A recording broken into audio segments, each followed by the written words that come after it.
deadly riots over the government's plan to avoid defaulting on its loans. Is that the unemployment keeps rising, and it has to keep rising just because you have an excess supply of goods, which is this is all borrowed money that our and that debt is owned by banks in other countries. Including right here at home. In the form of a convenient personal loan. A filter cigarette that delivers the taste, and 45 malt liquor. Are you hot? Quite some time ago, by a psychologist, America is sponsoring I first learned it from my grandmother. Now, my grandmother was a wonderful person. She taught me how to play the game Monopoly. She understood that the name of the game is to acquire. She would accumulate everything she could, and eventually she became the master of the board. And then she would always say the same thing to me. She'd look at me and she'd say, "One day, you'll learn to play the game."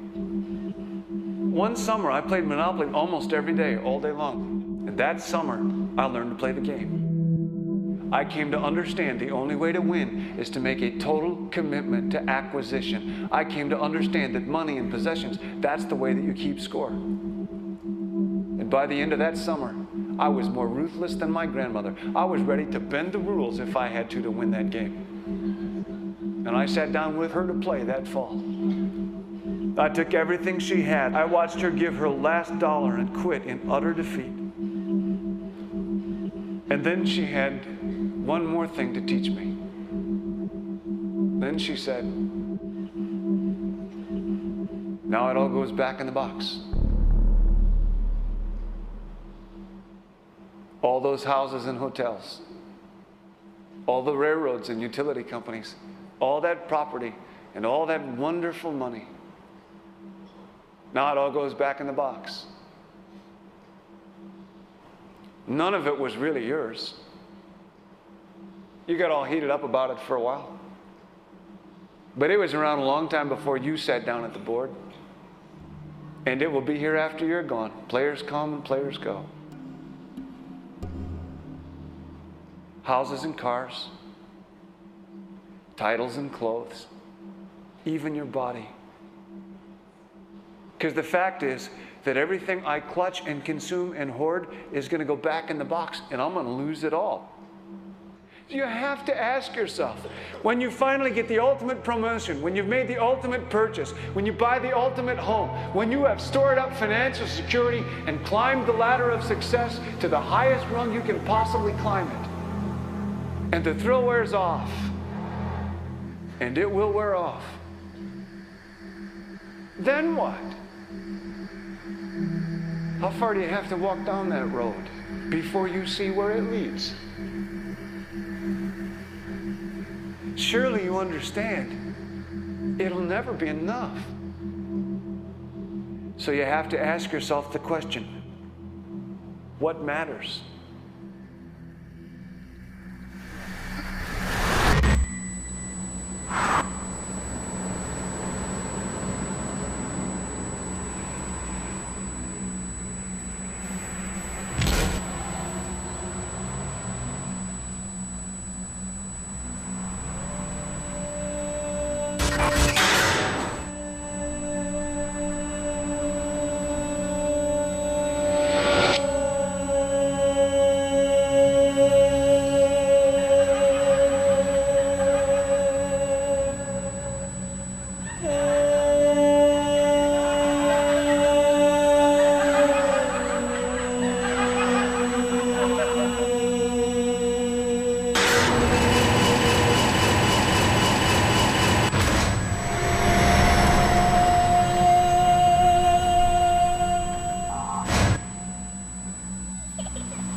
was a young man growing up in New York City, I refused to pledge allegiance to the flag. Of course, I was sent to the principal's office, and he asked me, "Why don't you want to pledge allegiance? Everybody does." I said, "Everybody once believed the earth was flat, but that doesn't make it so."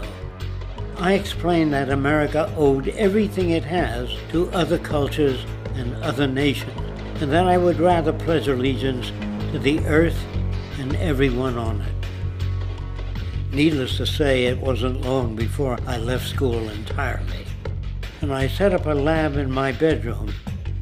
There I began to learn about science and nature. I realized then that the universe is governed by laws, and that the human being, along with society itself, was not exempt from these laws. Then came the crash of 1929, which began what we now call the Great Depression. I found it difficult to understand why millions were out of work, homeless, starving, while all the factories were sitting there. The resources were unchanged. It was then that I realized that the rules of the economic game were inherently invalid. Shortly after came World War II, where various nations took turns systematically destroying each other. I later calculated that all the destruction and wasted resources spent on that war could have easily provided for every human need on the planet. Since that time, I have watched humanity set the stage for its own extinction. I have watched as the precious finite resources are perpetually wasted and destroyed in the name of profit and free markets. I have watched the social values of society be reduced into a base artificiality of materialism and mindless consumption. And I have watched as the monetary powers control the political structure of supposedly free societies. I'm 94 years old now, and I'm afraid my disposition is the same as it was 75 years ago. This shit's got to go.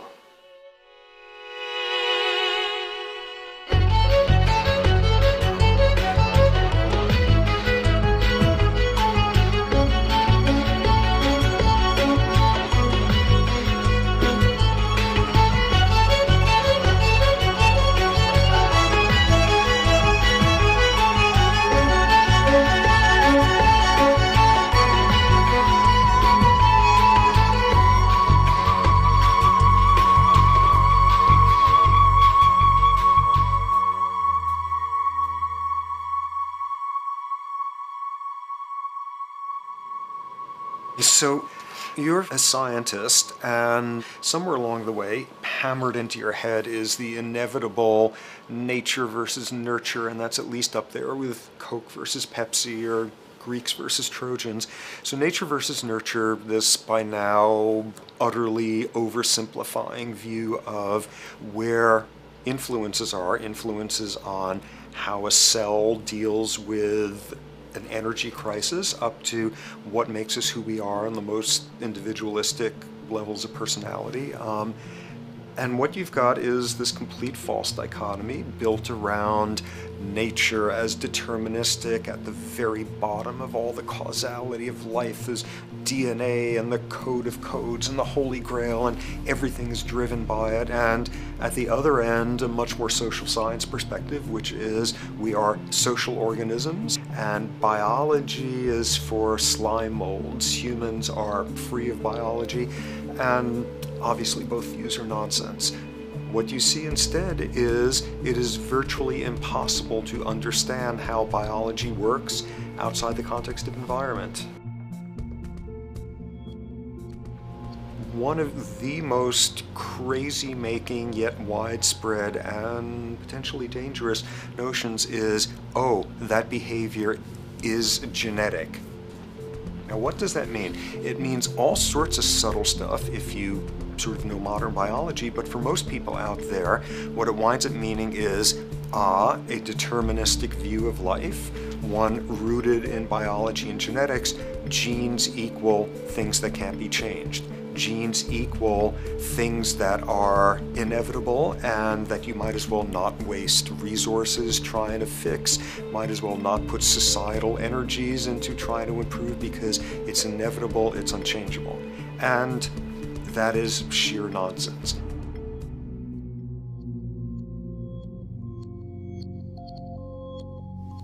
It is widely thought that conditions like ADHD are genetically programmed, conditions like schizophrenia are genetically programmed. The truth is the opposite. Nothing is genetically programmed. They're very rare diseases. I mean, a small handful, extremely sparsely represented in the population, that are truly genetically determined. Most complex conditions might have a predisposition that is a genetic component, but a predisposition is not the same as a predetermination.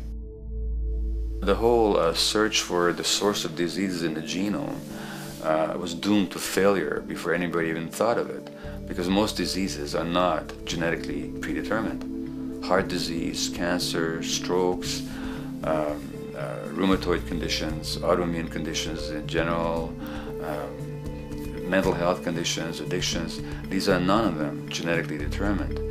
Breast cancer, for example, out of 100 women with breast cancer, only 7 will carry the breast cancer genes.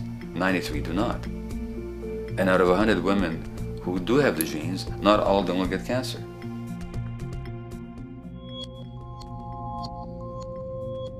Genes are not just things that make us behave in a particular way regardless of our environment. Genes give us different ways of responding to our environment. In fact, it looks as if some of the early childhood influences of a kind of child rearing affects gene expression, actually turning on and off different genes to put you on a different developmental track, which may suit the kind of world you've got to deal with. So, for example, a study done in Montreal with suicide victims looked at autopsies of the brains of these people. And it turned out that if a suicide victim, these are usually young adults, had been abused as children, the abuse actually caused a genetic change in the brain that was absent in the brains of people who had not been abused. That's an epigenetic effect. Epi means on top of, so that the epigenetic influence is what happens environmentally to either activate or deactivate certain genes. In New Zealand, there's a study that was done in a town called Dunedin, in which a few thousand individuals were studied from birth up to into their 20s. What they found was that they could identify a genetic mutation, an abnormal gene, which did have some relation to the predisposition to commit violence, but only if the individual had also been subjected to severe child abuse. In other words, a child with this abnormal gene would be no more likely to be violent than anybody else, and in fact they actually had a lower rate of violence than people with normal genes, as long as they weren't abused as children. Great additional example of the ways in which genes are not be-all, end-all. Fancy technique where you can take a specific gene out of a mouse, that mouse and its descendants will not have that gene, you have knocked out that gene. So there's this one gene that codes for a protein that has something to do with learning and memory, and this fabulous demonstration, knock out that gene and you have a mouse that doesn't learn as well. Ooh, a genetic basis for intelligence. What was much less appreciated in that landmark study that got picked up by the media left and right is take those genetically impaired mice and raise them in a much more enriched, stimulating environment than your normal mice in a lab cage, and they completely overcame that deficit. So when one says in a contemporary sense that, oh, this behavior is genetic, to the extent that that's even a valid sort of phrase to use, what you're saying is there is a genetic contribution to how this organism responds to environment. Genes may influence the readiness with which an organism will deal with a certain environmental challenge. That's not the version most people have in their minds. And not to be too soapboxing, but run with the old sort of version of it's genetic, and it's not that far from a history of eugenics and things of that sort. It's a widespread misconception, and it's a potentially fairly dangerous one. One reason that the sort of biological explanation for violence, one reason that hypothesis is potentially dangerous, it's not just misleading, it can really do harm, is because if you believe that, you could very easily say, well, there's nothing we can do to change the predisposition people have to becoming violent. All we can do if somebody becomes violent is punish them, lock them up or execute them. But we don't need to worry about changing the social environment or the social preconditions that may lead people to become violent, because that's irrelevant. The genetic argument allows us the luxury of ignoring past and present historical and social factors. And in the words of Louis Menand, he wrote in the New Yorker, very astutely, he said, "It's all in the genes, an explanation for the way things are that does not threaten the way things are. Why should someone feel unhappy or engage in antisocial behavior when that person is living in the freest and most prosperous nation on earth? It can't be the system. There must be a flaw in the wiring somewhere," which is a good way of putting it. So the genetic argument is simply a cop-out, which allows us to ignore the social and economic and political factors that in fact underlie many troublesome behaviors.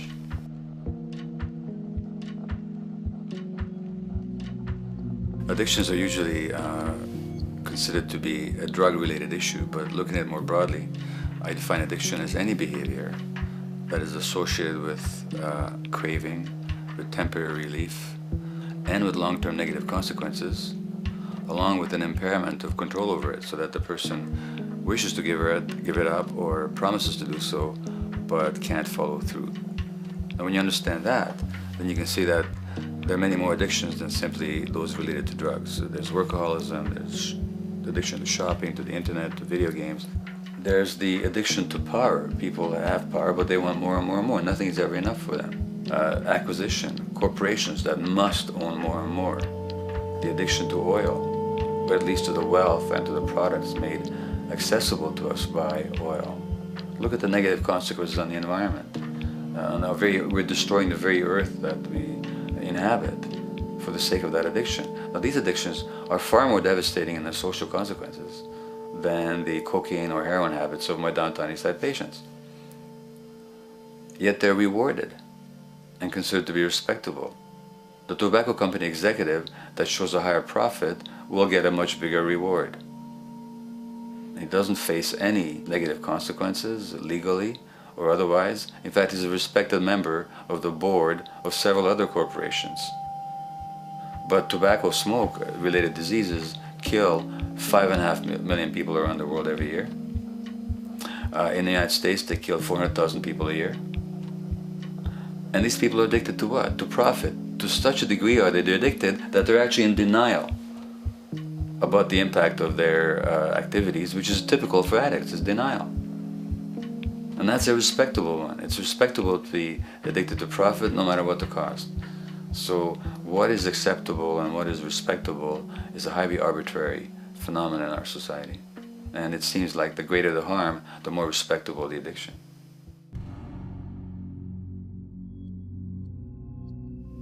There's a general myth that drugs in themselves are addictive. In fact, the war on drugs is predicated on the idea that if you interdict the sources of drugs, you can deal with addiction that way.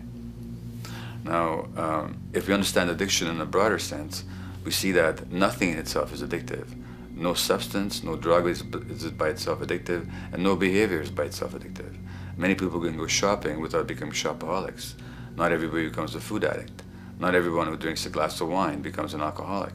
So the real issue is what makes people susceptible, because it's the combination of a susceptible individual and the potentially addictive substance or behavior that actually then makes for full flowering of addiction. In short, it's not the drug that's addictive, it's the question of the susceptibility of the individual to being addicted to a particular substance or behavior. If we wish to understand what then makes some people susceptible, we actually have to look at their life experience. The old idea, although it's old, but it's still broadly held, that addictions are due to some genetic cause is simply scientifically untenable. What the case is actually is that certain life experiences make people susceptible. Life experiences that not only shape the person's personality and psychological needs, but also their very brains in certain ways. And that process begins in utero.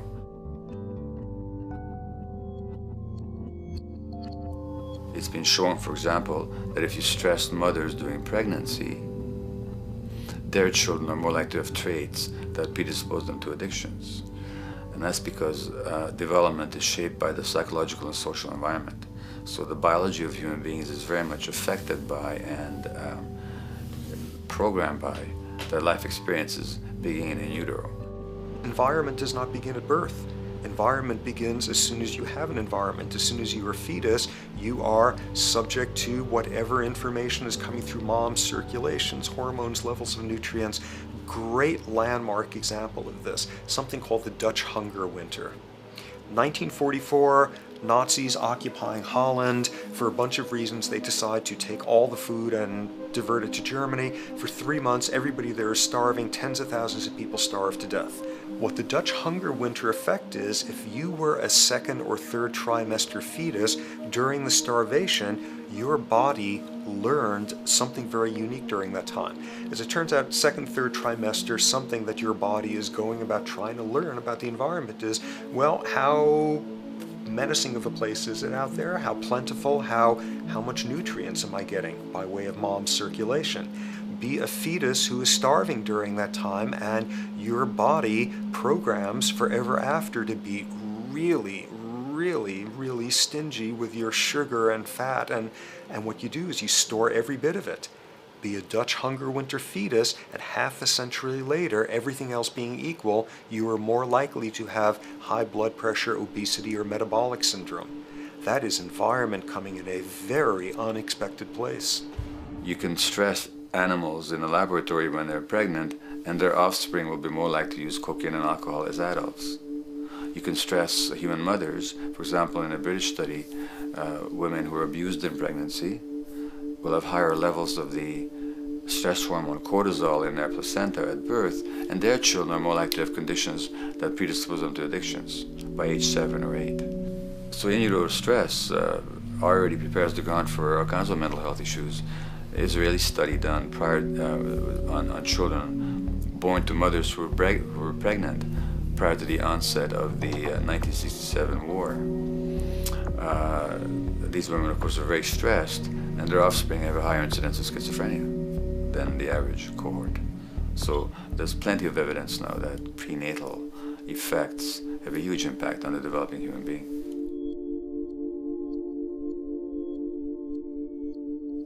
The point about human development, and specifically human brain development, is that it occurs mostly under the impact of the environment and mostly after birth. Now, if you compare us to a horse, which can run on the first day of life, we see that we are very undeveloped. We can't muster that much neurological coordination, balance, muscle strength, visual acuity until a year and a half, 2 years. And that's because the brain development that in the horse happens in the safety of the womb, in a human being has to happen after birth. And that has to do with simple evolutionary logic. As the head gets larger, which is what makes us into human beings, the burgeoning of the forebrain is what creates the human species, actually.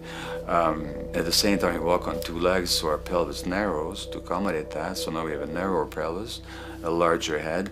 Bingo, we have to be born prematurely. And that means that the brain development that in other animals occurs in utero, in us, occurs after birth. And much of that under the impact of the environment.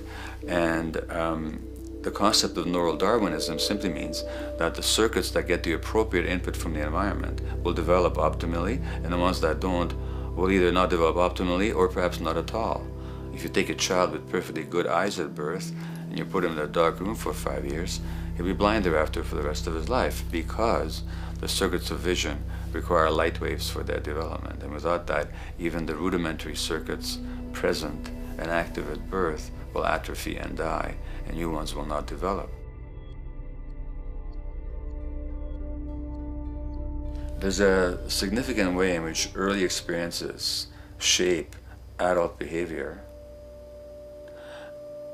and even and especially early experiences for which there's no recall memory. It turns out that there are two kinds of memory.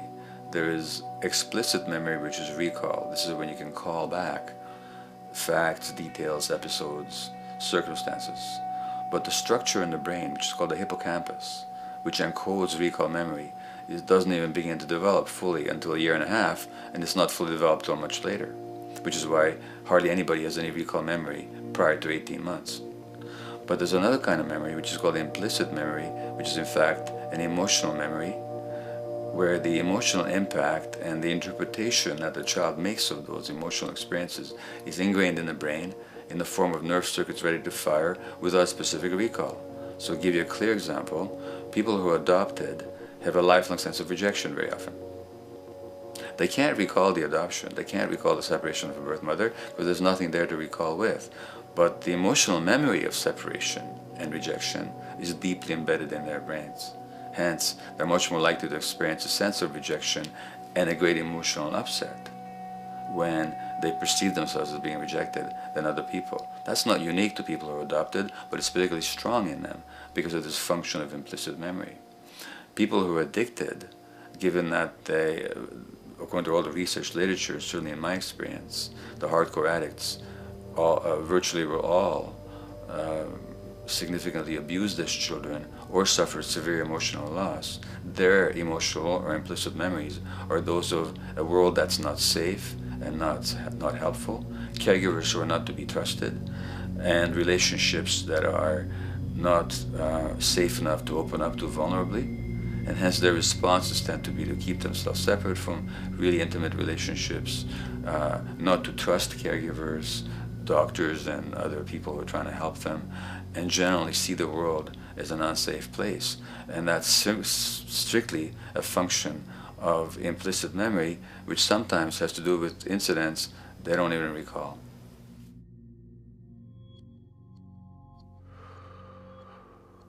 Infants who are born premature are often in incubators and various types of gadgetry and machinery for weeks and perhaps months. It's now known that if these children are touched and stroked on the back for just 10 minutes a day, that promotes their brain development.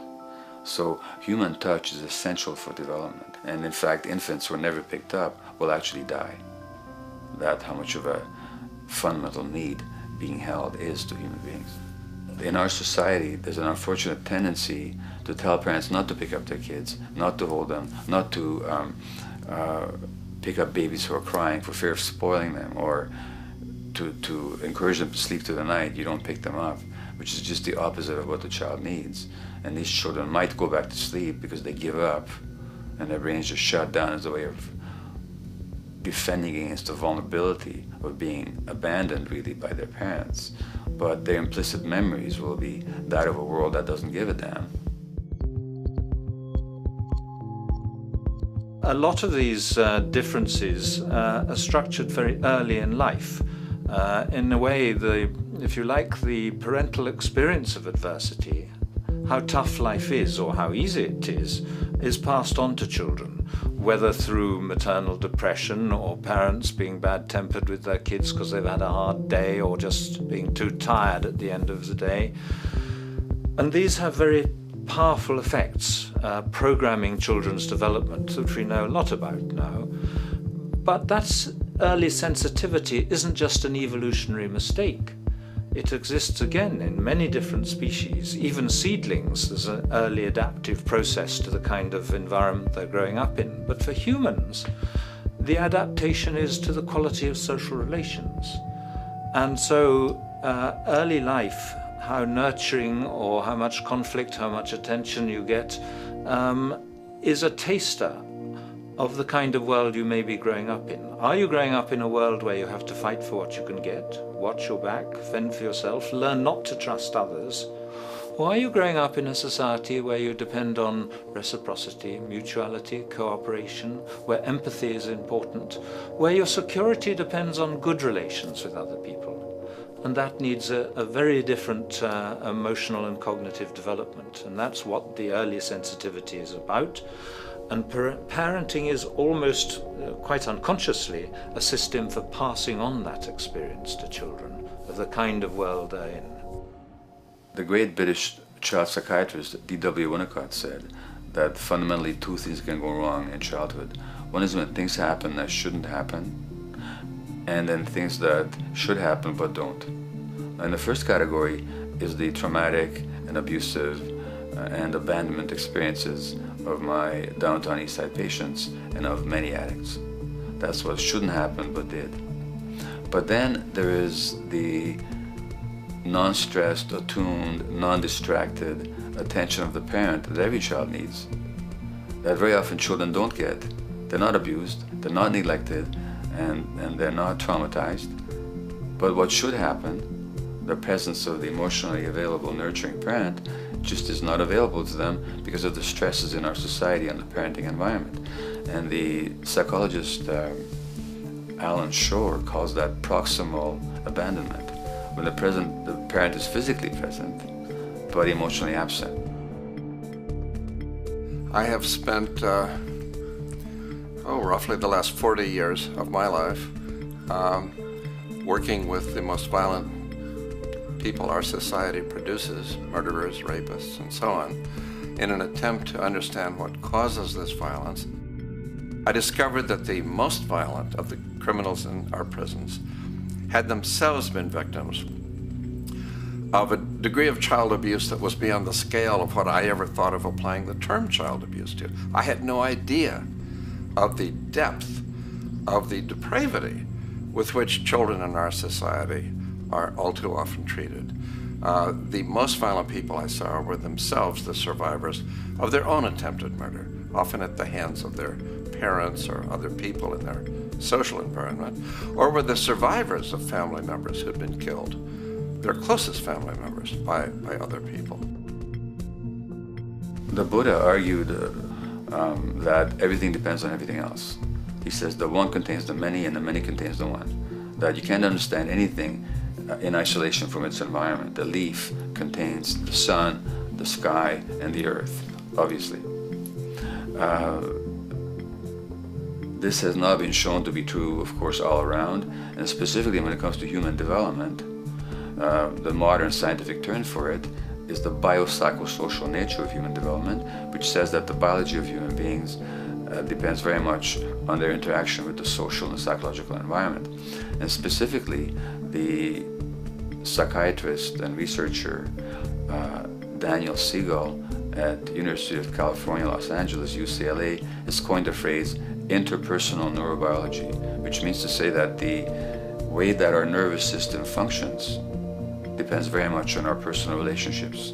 In the first place with the parenting caregivers, and in the second place with other important attachment figures in our lives, and in the third place with our entire culture. So that you can't separate the neurological functioning of a human being from the environment in which he or she grew up in and continues to exist in. And this is true throughout the life cycle. It's particularly true when you're dependent and helpless and your brain is developing, but it's true even in adults and even at the end of life. Human beings have lived in almost every kind of society, from the most egalitarian, hunting and gathering societies seem to have been very egalitarian, for instance based on food sharing, gift exchange. Small bands of people living predominantly off of foraging, but a little bit of hunting. Predominantly among people you have at the least known your entire life, if not surrounded by third cousins or closer, in a world in which there is a great deal of fluidity between different groups, in a world in which there is not a whole lot in terms of material culture. This is how humans have spent most of their hominid history. And no surprise, that makes for a very different world. One of the things you get as a result of that is far less violence. Organized group violence is not something that occurred at that time of human history, and that seems quite clear. So where did we go wrong? Violence is not universal. It's not symmetrically distributed throughout the human race. There is a huge variation in the amount of violence in different societies. There are some societies that have virtually no violence. There are others that destroy themselves. Some of the Anabaptist religious groups that are complete strict pacifists, like the Amish, the Mennonites, the Hutterites. Among some of these groups, the Hutterites, there are no recorded cases of homicide.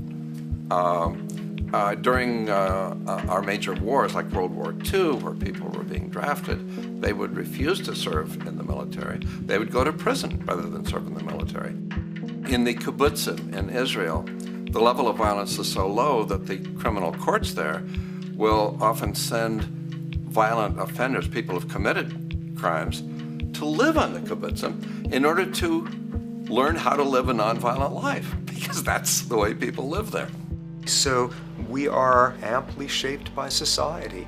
Our societies in the broader sense, including our theological, our metaphysical, our linguistic influences, etc., our societies help shape us as to whether or not we think life is basically about sin or about beauty, whether the afterlife will carry a price for how we live our lives or if it's irrelevant. In a broad sort of way, different large societies could be termed as individualistic or collectivist, and you get very different people and different mindsets, and I suspect different brains coming along with that.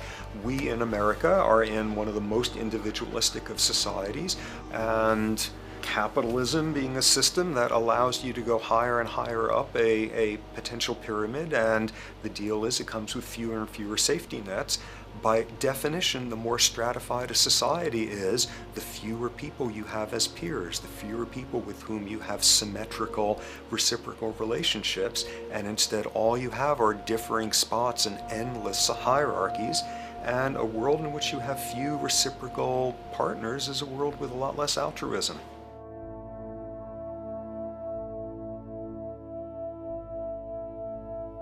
Alright, so this brings us to a total impossible juncture, which is to try to make sense in perspective of science as to what the nature is of human nature. You know, on a certain level, the nature of our nature is not to be particularly constrained by our nature. We come up with more social variability than any species out there, more systems of belief, of styles of family structures, of ways of raising children. The capacity for variety that we have is extraordinary. In a society which is predicated on competition and really very often the ruthless exploitation of one human being by another, the profiteering of other people's problems, and very often the creation of problems for the purpose of profiteering, the ruling ideology will very often justify that behavior by appeals to some fundamental and unalterable human nature. So the myth in our society is that people are competitive by nature, and that they're individualistic, and that they're selfish. The real reality is quite the opposite. We have certain human needs. The only way that you can talk about human nature concretely is by recognizing that there's certain human needs. We have a human need for companionship and for close contact, to be loved, to be attached to be accepted, to be seen, to be received for who we are. If those needs are met, we develop into people who are compassionate and cooperative and who have empathy for other people. So the opposite that we often see in our society is in fact the distortion of human nature, precisely because so few people have their needs met. So yes, you can talk about a human nature, but only in a sense of basic human needs that are instinctively evoked, or I should say certain human needs that lead to certain traits if they are met, and a different set of traits if they're denied. So, when we recognize the fact that the human organism, which has a great deal of adaptive flexibility, allowing us to survive in many different conditions, is also rigidly programmed for certain environmental requirements or human needs, a social imperative begins to emerge. Just as our bodies require physical nutrients, the human brain demands positive forms of environmental stimulus at all stages of development, while also needing to be protected from other negative forms of stimulus. And if things that should happen do not, or if things that shouldn't happen do, it is now apparent that the door can be opened for not only a cascade of mental and physical diseases, but many detrimental human behaviors as well. So as we turn our perspective now outward and take account for the state of affairs today, we must ask the question, is the condition we have created in the modern world actually supporting our health? Is the bedrock of our socioeconomic system acting as a positive force for human and social development and progress? Or is the foundational gravitation of our society actually going against the core evolutionary requirements needed to create and maintain our personal and social well-being?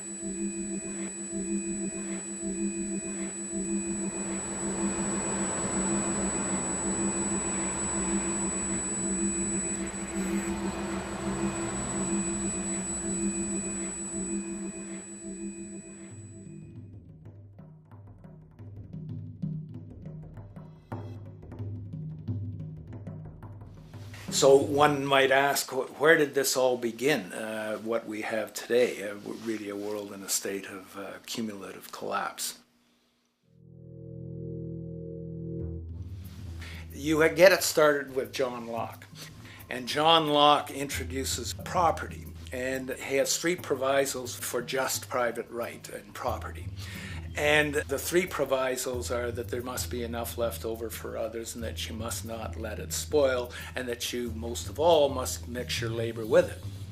It seems justified. You mix your labor with the world, then you're entitled to the product, and as long as there's enough left over for others, and as long as it doesn't spoil, you don't allow anything to go to waste, that's okay. Well, he spends a long time of his famous treatise of government, and it's since been the canonical text for economic and political and legal understanding. Is still the classic text of study.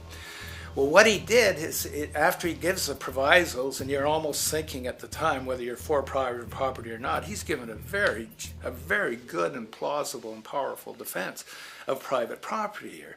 Well, he drops them. He drops them like that, right in one sentence. He says, well, once the introduction of money came in by men's tacit consent, then it became, and he doesn't say all the provisos are canceled, erased, but that's what happens.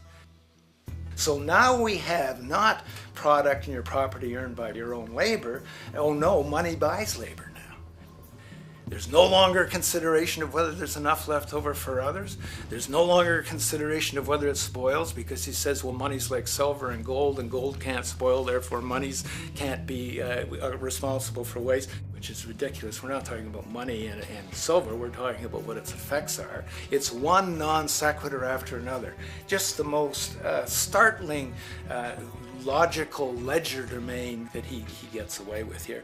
But it fits the interests of capital owners. Then Adam Smith comes along, and what he adds is the religion to this. Locke started with God made it all this way. This is God's right. And now we get also with Smith coming along, he says it's not only God's, I mean, he's not saying this, but this is what's happening philosophically in principle. He's saying it's not only a question of private property, that's all now presupposed, is given. And that there's money investors that buy labor, given. That there's no limit to how much they can buy of other men's labor, how much they can accumulate, how much inequality, that's all given now. And so he comes along, and what his big idea is, and again, it's just introduced in parentheses, en passant. You know, when people put out the goods for sale and others, you know, the supply, and other people buy them with the demand and so forth, how do we have supply equaling demand or demand equaling supply? How can they come into equilibrium? And that is one of the central notions of economics, is how do they come into equilibrium? And he says it's the invisible hand of the market. that brings them into equilibrium. So now we have God is actually immanent. He just didn't give the rights to property and how, all its wherewithal and its natural rights of doing all that Locke said. Now we have the system itself as God. In fact, Smith says, when he talks, and you'll never find this quoted, you'll have to read the whole of the Inquiry into the Wealth of Nations. He says, the scantiness of subsistence sets limits to the reproduction of the poor, and that nature can deal with this in no other way than elimination of their children. So he anticipated evolutionary theory in the worst sense. This is well before Darwin. And so he called them the race of laborers. So you can see there was inherent racism built in here. There was an inherent acceptance, life blindness to kill innumerable children. And he thought, well, that's the invisible hand making supply meet demand and demand meet supply. So see how wise God is. So you can see a lot of the really virulent, life-destructive, eco-genocidal things that are going on now have, in a way, a thought gene back in Smith too. When we reflect on the original concept of the so-called free market capitalist system, as initiated by early economic philosophers such as Adam Smith, we see that the original intent of a market was based around real, tangible, life-supporting goods for trade. Adam Smith never fathomed that the most profitable economic sector on the planet would eventually be in the arena of financial trading or so-called investment, where money itself is simply gained by the movement of other money in an arbitrary game which holds zero productive merit to society. Yet, regardless of Smith's intent, the door for such seemingly anomalous advents was left wide open by one fundamental tenet of this theory. Money is treated as a commodity in and of itself. Today, in every economy of the world, regardless of the social system they claim, money is pursued for the sake of money and nothing else. The underlying idea, which was mysteriously qualified by Adam Smith with his religious declaration of the invisible hand, is that the narrow, self-interested pursuit of this fictional commodity will somehow magically manifest human and social well-being and progress. The reality is that the monetary incentive interest, or what some have termed the money sequence of value, has now completely decoupled from the foundational life interest, which could be termed the life sequence of value. What has happened is that there's a complete confusion in economic doctrine between those two sequences. They think that the money sequence of value delivers the life sequence of value, and that's why they say if more goods are sold, if GDPs rise and so forth, therefore there'll be more well-being, enhanced well-being. We take the GDP to be basically our indicator of social health.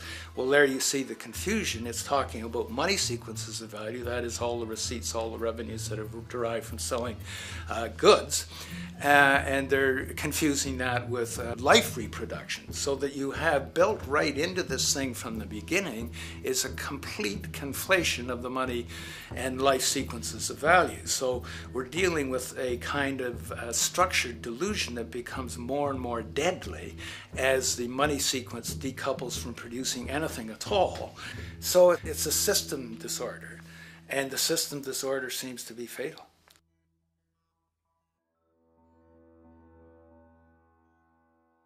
In society today, you seldom hear anyone speak of the progress of their country or society in terms of their physical well-being, state of happiness, trust, or social stability.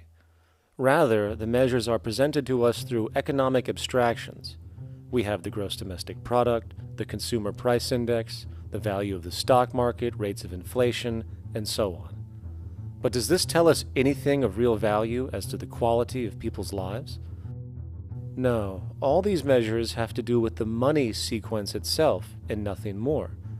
For example, the gross domestic product of a country is a measure of the value of goods and services sold. This measure is claimed to correlate to the standard of living of a country's people. In the United States, healthcare accounted for over 17% of GDP in 2009, amounting to over $2.5 trillion spent, hence creating a positive effect on this economic measure. And based on this logic, it would be even better for the U.S. economy if healthcare services increased more so, perhaps to $3 trillion or $5 trillion, since that would create more growth, more jobs, and hence boasted by economists as a rise in their country's standard of living. But wait a minute, what do healthcare services actually represent? Well, sick and dying people. That's right, the more unhealthy people there are in America, the better the economy. Now, that is not an exaggeration or a cynical perspective. In fact, if we step back far enough, you will realize that the GDP not only doesn't reflect real public or social health on any tangible level, it is, in fact, mostly a measure of industrial inefficiency and social degradation. And the more you see it rise, the worse things are becoming with respect to personal, social, and environmental integrity. You have to create problems to create profit. There is no profit under the current paradigm in saving lives, putting balance on this planet, having justice and peace or anything else. There's just no profit there. There's an old saying, pass a law, create a business, whether you're creating a business for a lawyer or whatever. So, crime does create business, just like destruction creates business in Haiti. We have now roughly 2 million people incarcerated in this country, and of those, many of them are in prisons run by private corporations, Corrections Corporation of America, Wackenhut, who trade their stock on Wall Street based upon how many people are in jail. Now that's sickness, but that is a reflection of what this economic paradigm calls for. So what exactly does this economic paradigm call for? What is it that keeps our economic system going? Consumption. Or more accurately, cyclical consumption. When we break down the foundation of classic market economics, we are left with a pattern of monetary exchange that simply cannot be allowed to stop or even substantially slowed, if the society as we know it is to remain operational.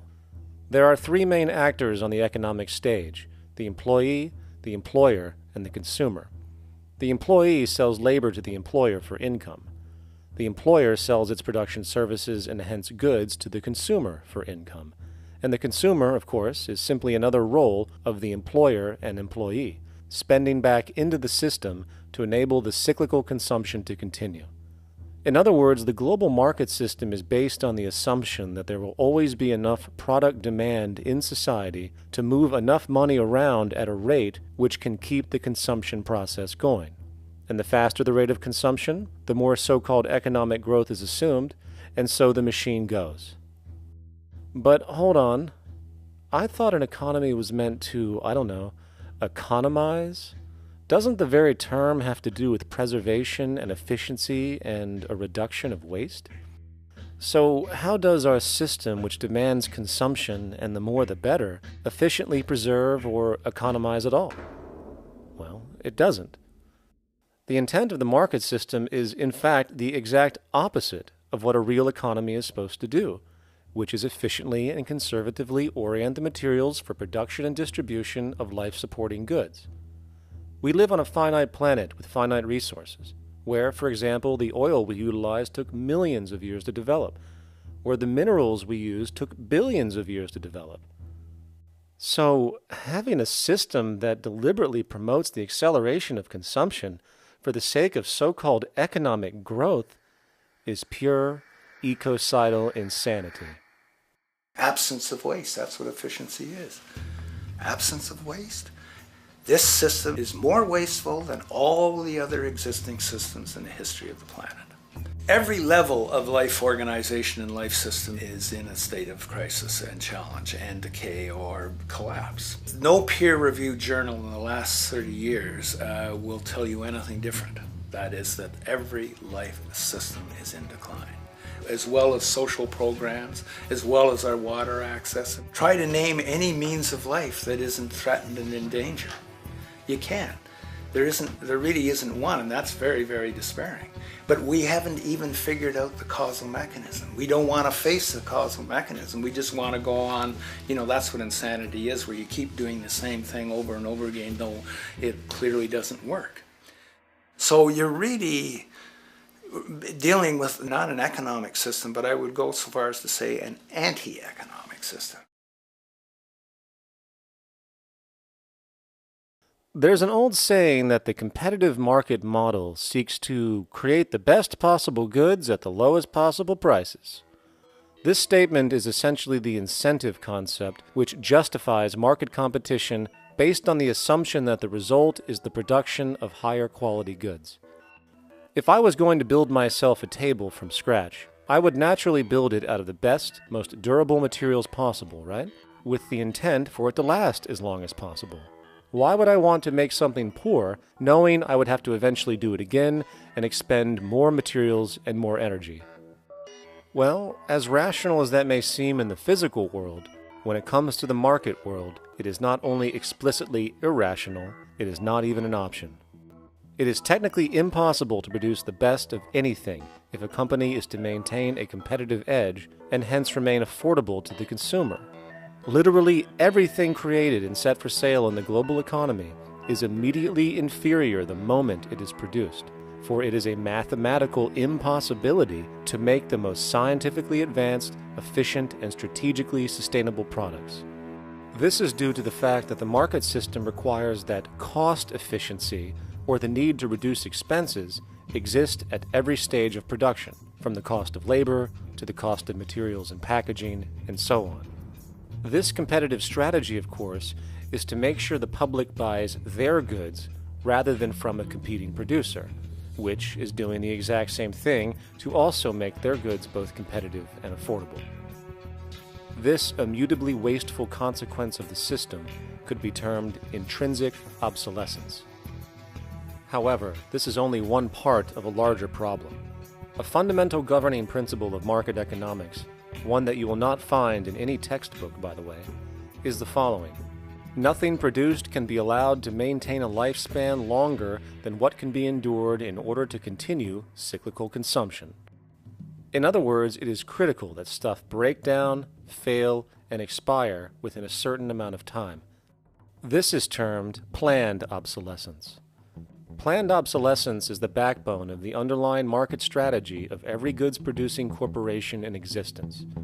While very few, of course, would admit to such a strategy outright, what they do is mask it within the intrinsic obsolescence phenomenon just discussed, while often ignoring or even suppressing new advents in technology which might create a more sustainable, durable good.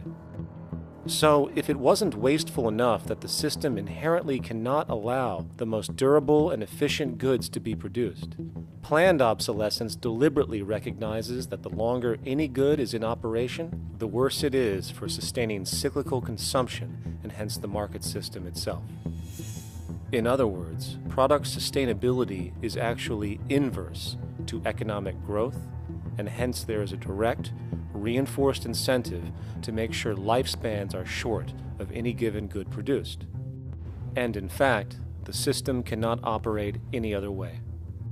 One glance at the sea of landfills now spreading across the world show the obsolescence reality. There are now billions of cheaply made cell phones, computers, and other technology, each full of precious, difficult-to-mine materials such as gold, coltan, copper, now rotting in vast piles, usually due to the mere malfunction or obsolescence of small parts, which, in a conservative society, could likely be fixed or updated, and the life of the good extended.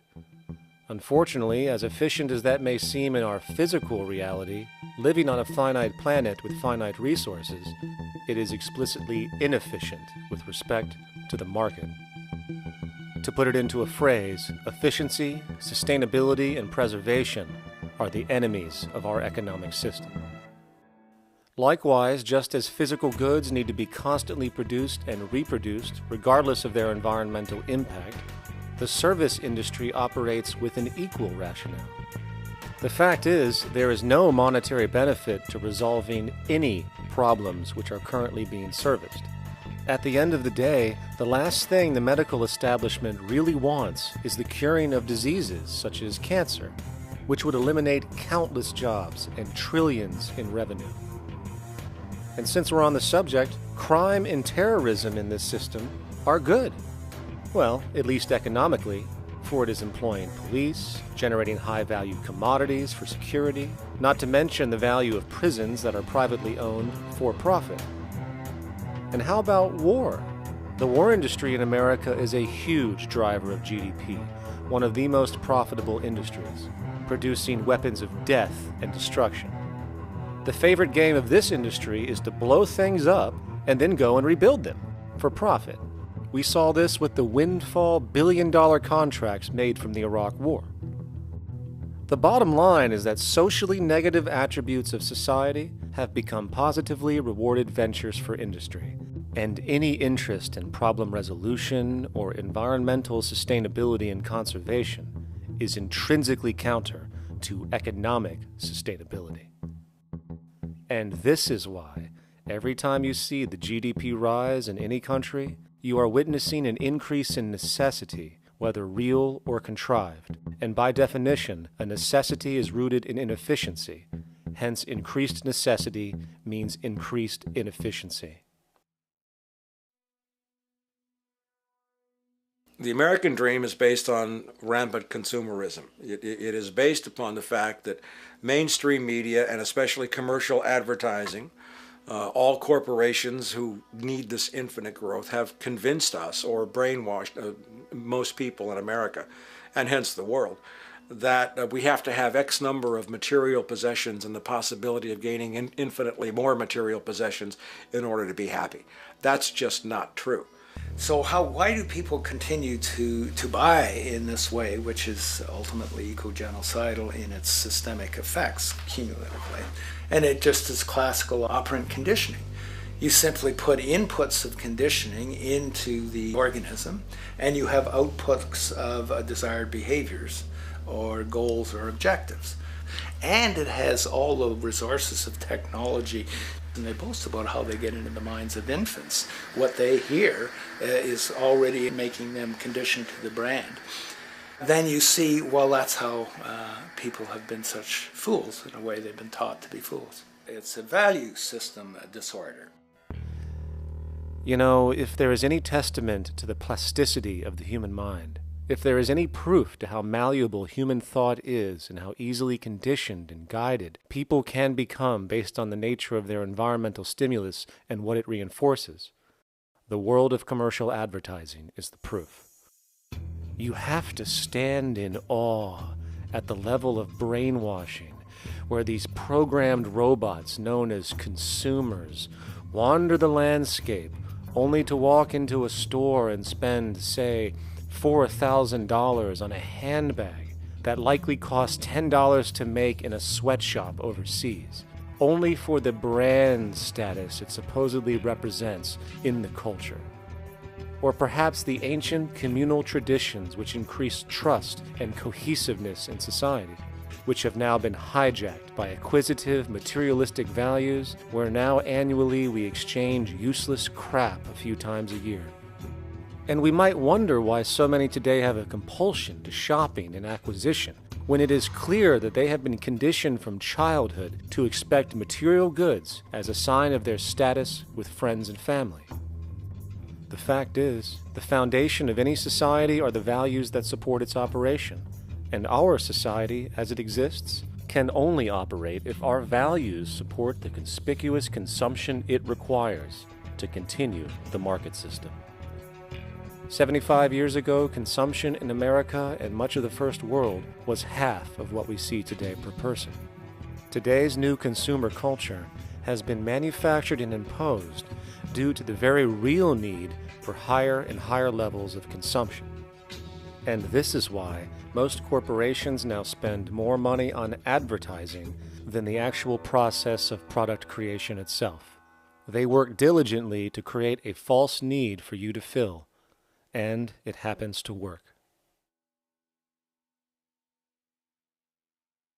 You know, economists are in fact not economists at all. They're propagandists of money value. And you'll find that all their models basically get down to token exchanges that are to the profit of one side or both sides or whatever, but they're completely disconnected from the actually existing world of reproduction. In Ohio, an old man failed to pay his electric bill. You may be familiar with the case. And the electric company turned off the electricity and he died. The reason they turned it off was because it wouldn't have been profitable for them to keep it on because he didn't pay his bill. Do you believe that was right? The responsibility really lies not on the electric company for turning it off, but on those of this man's neighbors and friends and associates who are not charitable enough to enable him as an individual to meet the electric bill. Did I hear that right? Did he just say the death of a man caused by not having money was the responsibility of other people, or in effect, charity? Well then, I guess we're going to need a whole lot of infomercials, little miserable coin slot donations for bodega counters, and a bunch of pickle jars for the billion people now starving to death on this planet because of the very system Milton Friedman promotes. Whether you are dealing with the philosophies of Milton Friedman, F.A. Hayek, John Maynard Keynes, Ludwig von Mises, or any other major market economist, the basis of rationale rarely leaves the money sequence. It is like a religion. Consumption analysis, stabilization policies, deficit spending, aggregate demand. It exists as a never-ending, self-referring, self-rationalizing circle of discourse where universal human need, natural resources, or any form of physical life-supporting efficiency is ruled out by default and replaced by the singular notion that humans seeking advantage over each other for money alone, motivated by their own narrow self-interest, will magically create a sustainable, healthy, balanced society. There is no life coordinate in this whole theory, this whole doctrine. What are they doing? What are they doing? What they're doing is tracking money sequences. That's all it is tracking money sequences, presupposing everything that matters. One, that there's no life coordinates. Wow, no life coordinates. Two, that all the agents are self-maximizing preference seekers. That is, they think of nothing other than themselves and what they can get most for themselves. That's the notion, that's the ruling notion of rationality. Self-maximizing choice. And the only thing that they're interested in self-maximizing is money or commodities. Well, where does social relations come in? It doesn't, except in the exchange to self-maximize. Where do our natural resources come in? They don't, except to exploit. Where does the family come in as being able to survive? It doesn't. They have to have money in order to purchase any good.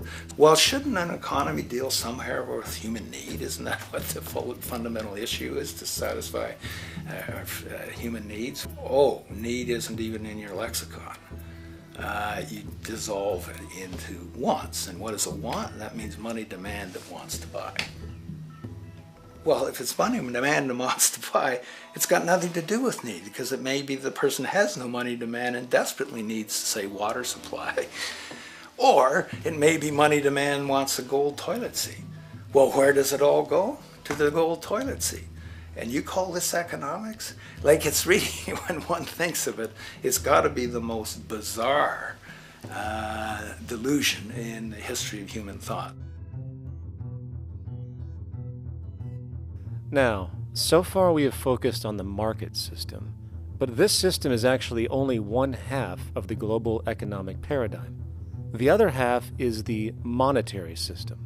While the market system deals with the interaction of people gaming for profit across the spectrum of labor, production, and distribution, the monetary system is an underlying set of policies set by financial institutions which create conditions for the market system, among other things.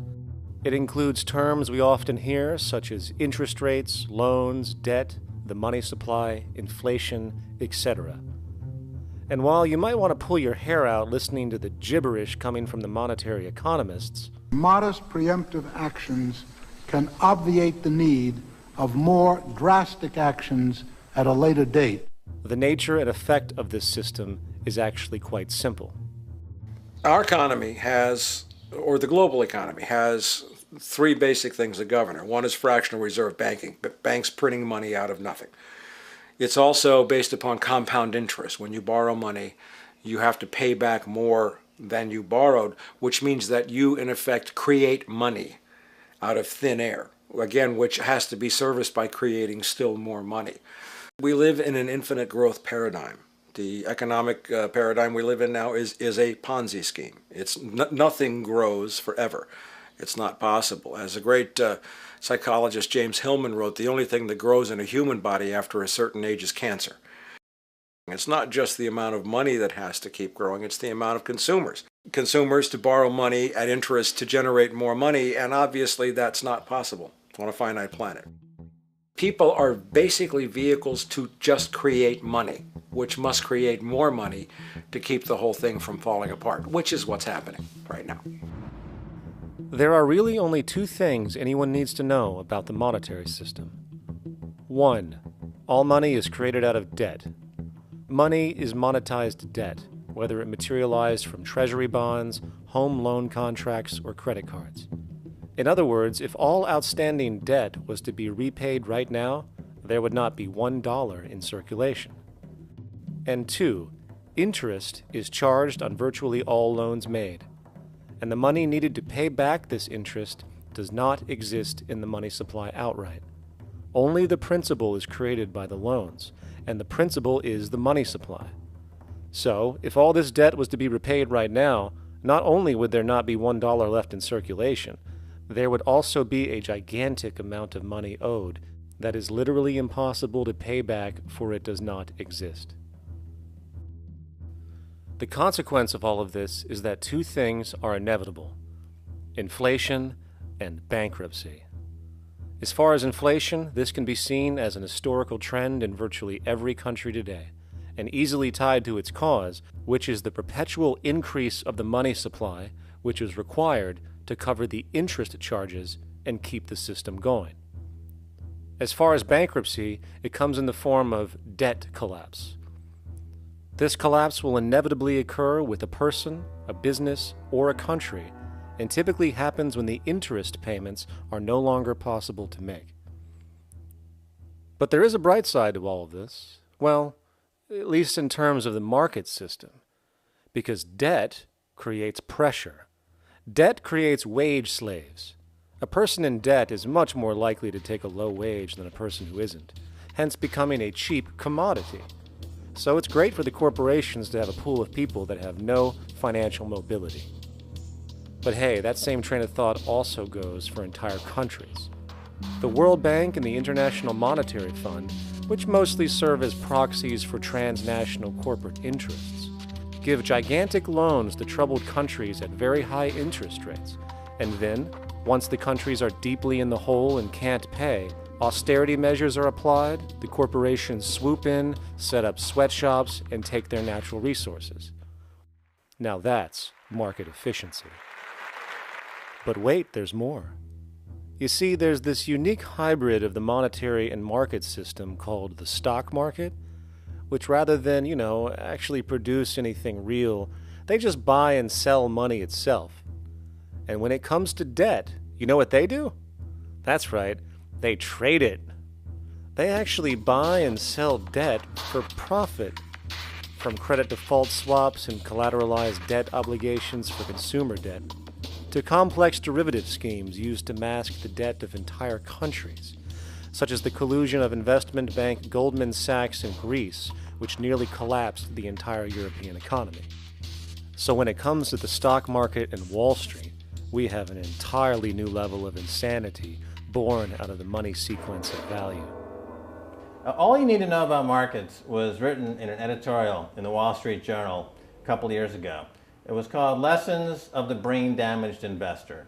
And in this editorial, they explain why people with slight brain damage do better as investors than people with normal brain functionality. Why?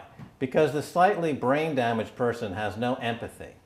And that's the key. If you don't have any empathy, you do well as an investor. And so Wall Street breeds people who have no empathy, to go in there and to make decisions and make trades that they have no compunction about and no thought whatsoever as to what they're doing might affect their fellow human being. So they breed these robots, these people who have no souls. And since they don't even want to pay these people anymore, they're now breeding robots, real algorithmic traders.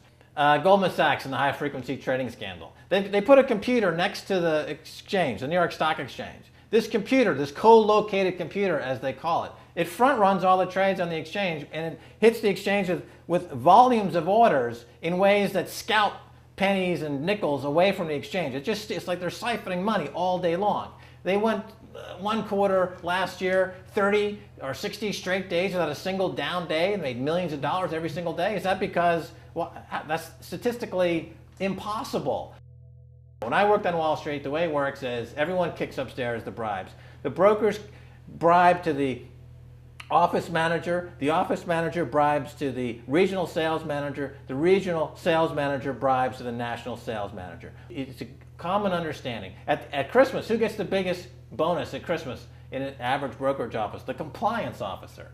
The compliance officer sits there all day long. He's supposed to be making sure you don't violate any of the margin rules and you're complying with the law. Of course, yeah, to the extent that you can bribe the compliance officer, yeah, that's right, you are complying with the law. So how does fraud has become the system? It's no longer a byproduct. It is the system. You know, it's like that old Woody Allen joke. He says, "Doctor, my brother thinks he's a chicken." And the doctor says, "Take a pill, and that should cure the problem." And he says, "No, doctor, you don't understand. We need the eggs." Okay? So the trading of fraudulent claims back and forth between banks to generate fees, to generate bonuses, has become the GDP producing growth engine of the United States economy. Even though they're essentially trading fraudulent claims that there's absolutely no hope of ever paying back. They're processing and generating and re-securitizing nothing. If I write $20 billion on a cocktail napkin and I sell it to JP Morgan while JP Morgan writes $20 billion on a cocktail napkin, and we swap those two cocktail napkins at a bar and we each pay ourselves 1/4% in a fee, we make a lot of money for our Christmas bonus. We each have on our books a $20 billion cocktail napkin, which has no real value until such time as the system is no longer able to absorb bogus cocktail napkins, in which case we go to the government to get bailed out. And because of Wall Street and the global stock market, there are now conservatively about $700 trillion of outstanding fraudulent claims known as derivatives, still waiting to collapse, a value amounting to over 10 times the gross domestic product of the entire planet. And while we have seen the bailouts of corporations and banks by governments, which of course comedically borrow their money from banks to begin with, we are now seeing attempts to bail out whole countries by conglomerates of other countries through the international banks. But how do you bail out a planet? There is no country out there that isn't now saturated in debt. The cascade of sovereign debt defaults we have seen can only be the beginning when the math is taken into account. It has been estimated in the United States alone that income tax would need to be raised to 65% per person just to cover the interest in the near future. Economists are now foreshadowing that within a few decades, 60% of the countries on the planet will be bankrupt. But hold on, let me get this straight. The world is going bankrupt, whatever the hell that means, because of this idea called debt, which doesn't even exist in the physical reality. It's only part of a game that we've invented. And yet the well-being of billions of people is now being compromised. Extreme layoffs, tent cities, accelerating poverty, austerity measures imposed, schools shutting down, child hunger, and other levels of familial deprivation, all because of this elaborate fiction. What are we, fucking stupid? Hey, Mars, my man. Help a brother out, huh? Grow up, kid.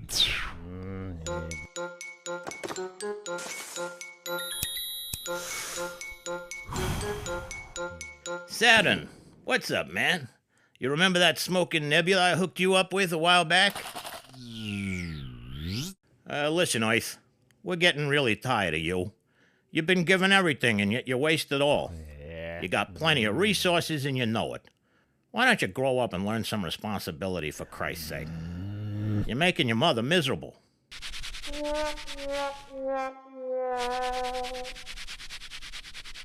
You're on your own, pal. Yeah, whatever.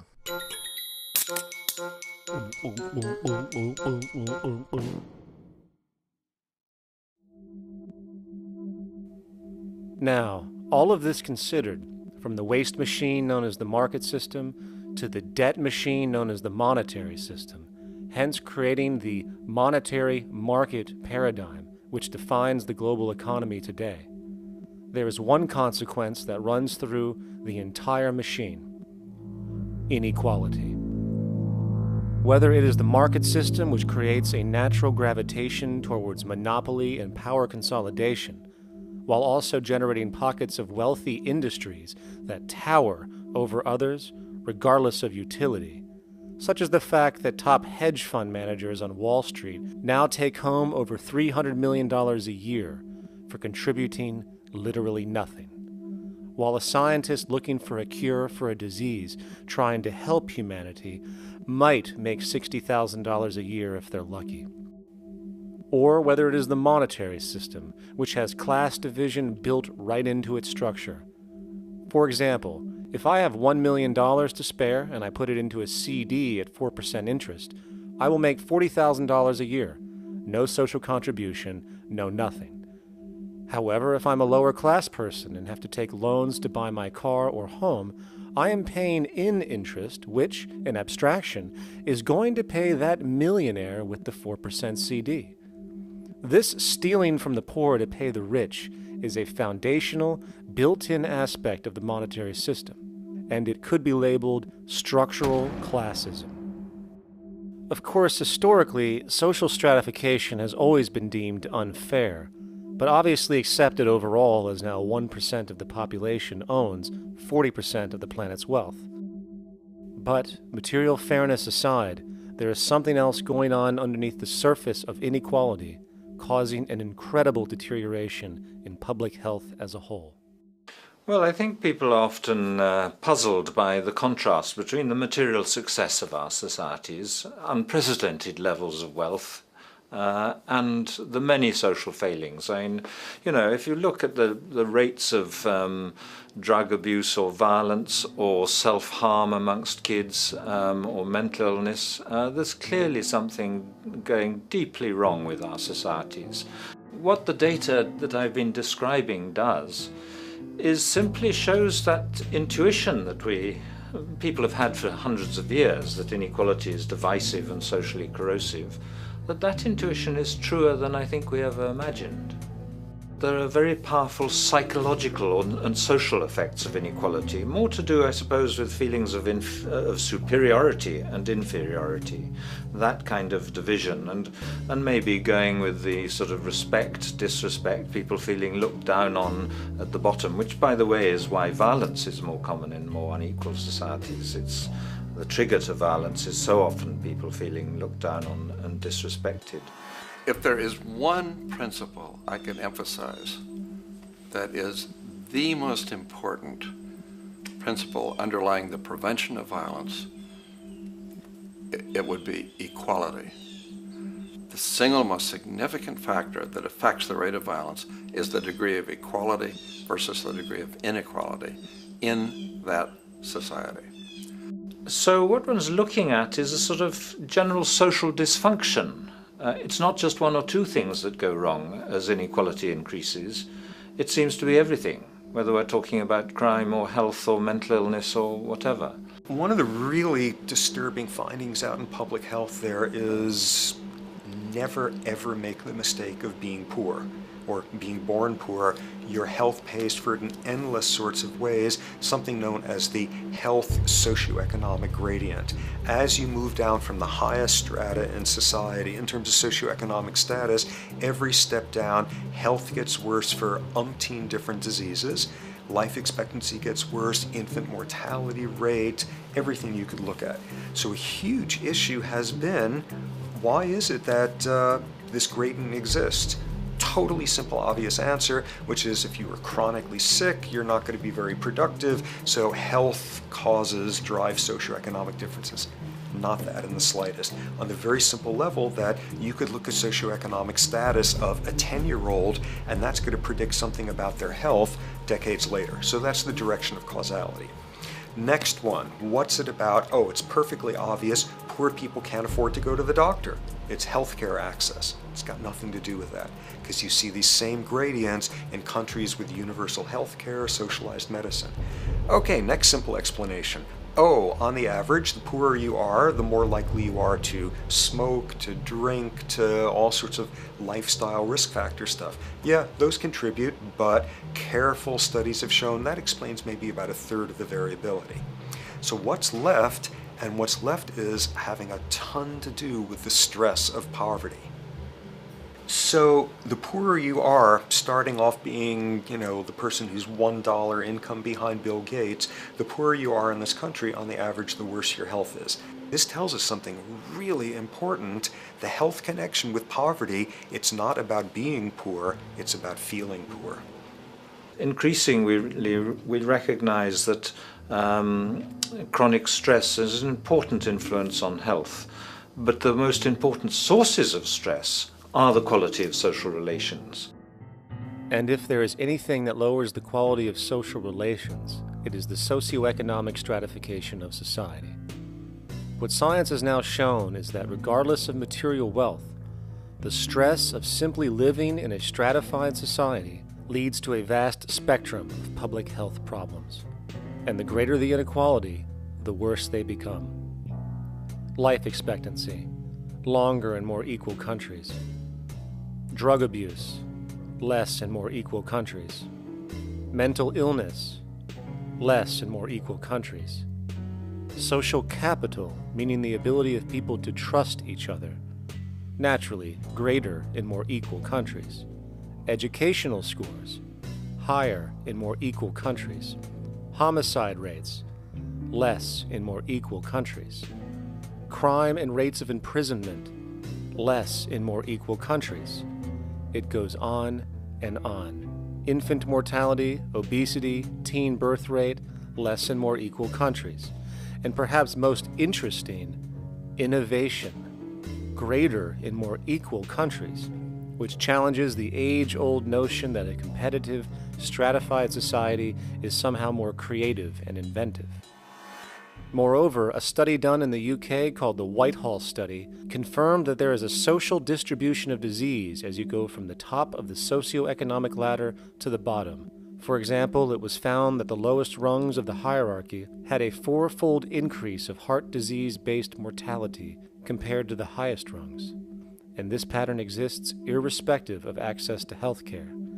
Hence, the worse a person's relative financial status, the worse their health is going to be on average. This phenomenon is rooted in what could be termed psychosocial stress, and it is at the foundation of the greatest social distortions plaguing our society today. Its cause? The monetary market system.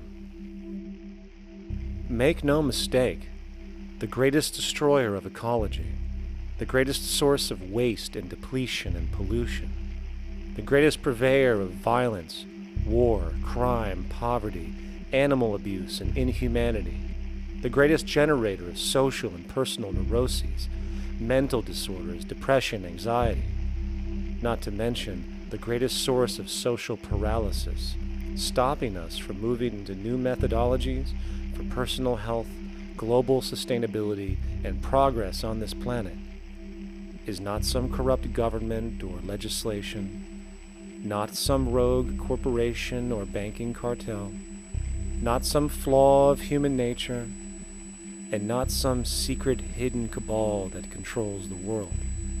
It is, in fact, the the socio-economic system itself at its very foundation.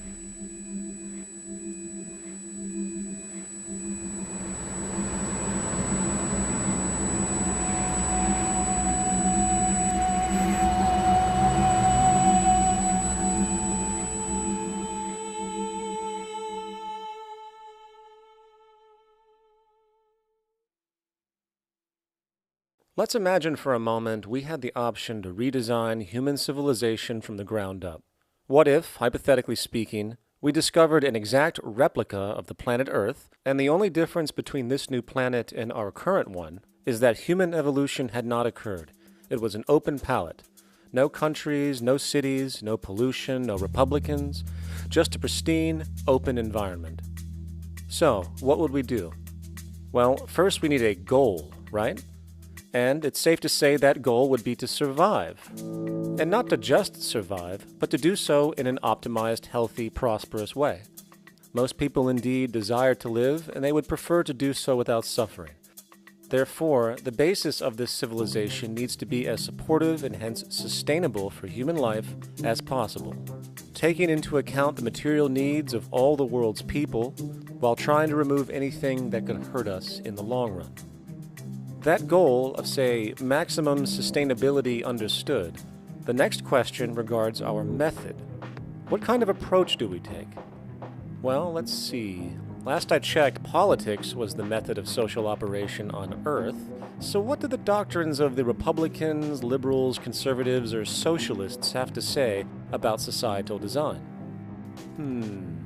Not a damn thing. Okay, then what about religion? Surely the great creator had to have left some blueprint somewhere. No, nothing I can find. Okay then, so what's left? It appears something called science. Science is unique in that its methods demand not only that the ideas proposed be tested and replicated, but everything science comes up with is also inherently falsifiable.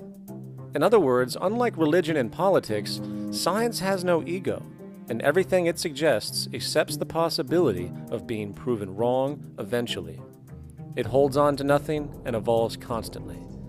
Well, that sounds natural enough to me.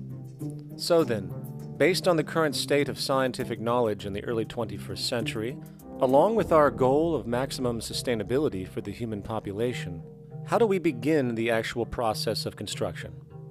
Well, the first question to ask, what do we need to survive? The answer, of course, are planetary resources. Whether it is the water we drink, the energy we use, the raw materials we utilize to create tools and shelter, the planet hosts an inventory of resources, many of which are demanded for our survival. So, given that reality, it then becomes critical to figure out what we have and where it is. This means we need to conduct a survey. We simply locate and identify every physical resource on the planet we can, along with the amount available at each location, from the deposits of copper, to the most potent locations for wind farms to produce energy, to the natural freshwater springs, to an assessment of the amount of fish in the ocean, to the most prime arable land for food cultivation, etc. But, since we humans are going to be consuming these resources over time, we then realize that not only do we need to locate and identify, we also need to track. We need to make sure we don't run out of any of this stuff. That would be bad. And this means not only tracking our rates of use, but the rates of earthly regeneration as well, such as how long it takes for, say, a tree to grow or a spring to replenish. This is called dynamic equilibrium. In other words, if we use up trees faster than they can be grown back, we have a serious problem, for it is unsustainable. So then, how do we track this inventory, especially when we recognize that all of this stuff is scattered everywhere? We have large mineral mines in what we call Africa, energy concentrations in the Middle East, huge tidal power possibilities on the Atlantic coast of North America, the largest supply of freshwater in Brazil, etc. Well, once again, good old science has a suggestion. It's called systems theory. Systems theory recognizes that the fabric of the natural world, from human biology to the earthly biosphere to the gravitational pull of the solar system itself, is one huge synergistically connected system, fully interlinked. Just as human cells connect to form our organs, and the organs connect to form our bodies, and since our bodies cannot live without the earthly resources of food, air, and water, we are intrinsically connected to the earth, and so on. So, as nature suggests, we take all of this inventory and tracking data and create a system to manage it. A global resource management system, in fact, to account for every relevant resource on the planet. There is simply no logical alternative if our goal as a species is survival in the long run. We have to keep track as a whole. That understood, we can now consider production. How do we use all this stuff? What will our process of production be, and what do we need to consider to make sure it is as optimized as possible to maximize our sustainability? Well, the first thing that jumps right out at us is the fact that we need to constantly try and preserve. The planet's resources are essentially finite, so it is important that we be strategic. Strategic preservation is key. The second thing we recognize is that some resources are really not as good as others in their performance.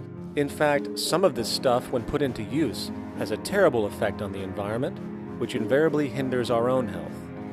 For example, oil and fossil fuels, no matter how you cut it, release some pretty destructive agents into the environment. Therefore, it is critical we do our best to use such things only when we really have to, if at all. Fortunately for us, we see a ton of solar, wind, tidal, wave, heat differential, and geothermal possibilities for energy production, so we can strategize objectively about what we use and where to avoid what could be called negative retroactions, or anything that results from production or use that damages the environment and hence ourselves. We will call this strategic safety to couple in with our strategic preservation. But production strategies do not stop there. We are going to need an efficiency strategy for the actual mechanics of production itself. And what we find is that there are roughly 3 specific protocols we must adhere to. 1. Every good we produce must be designed to last as long as possible. Naturally, the more things break down, the more resources we are going to need to replace them, and the more waste produced.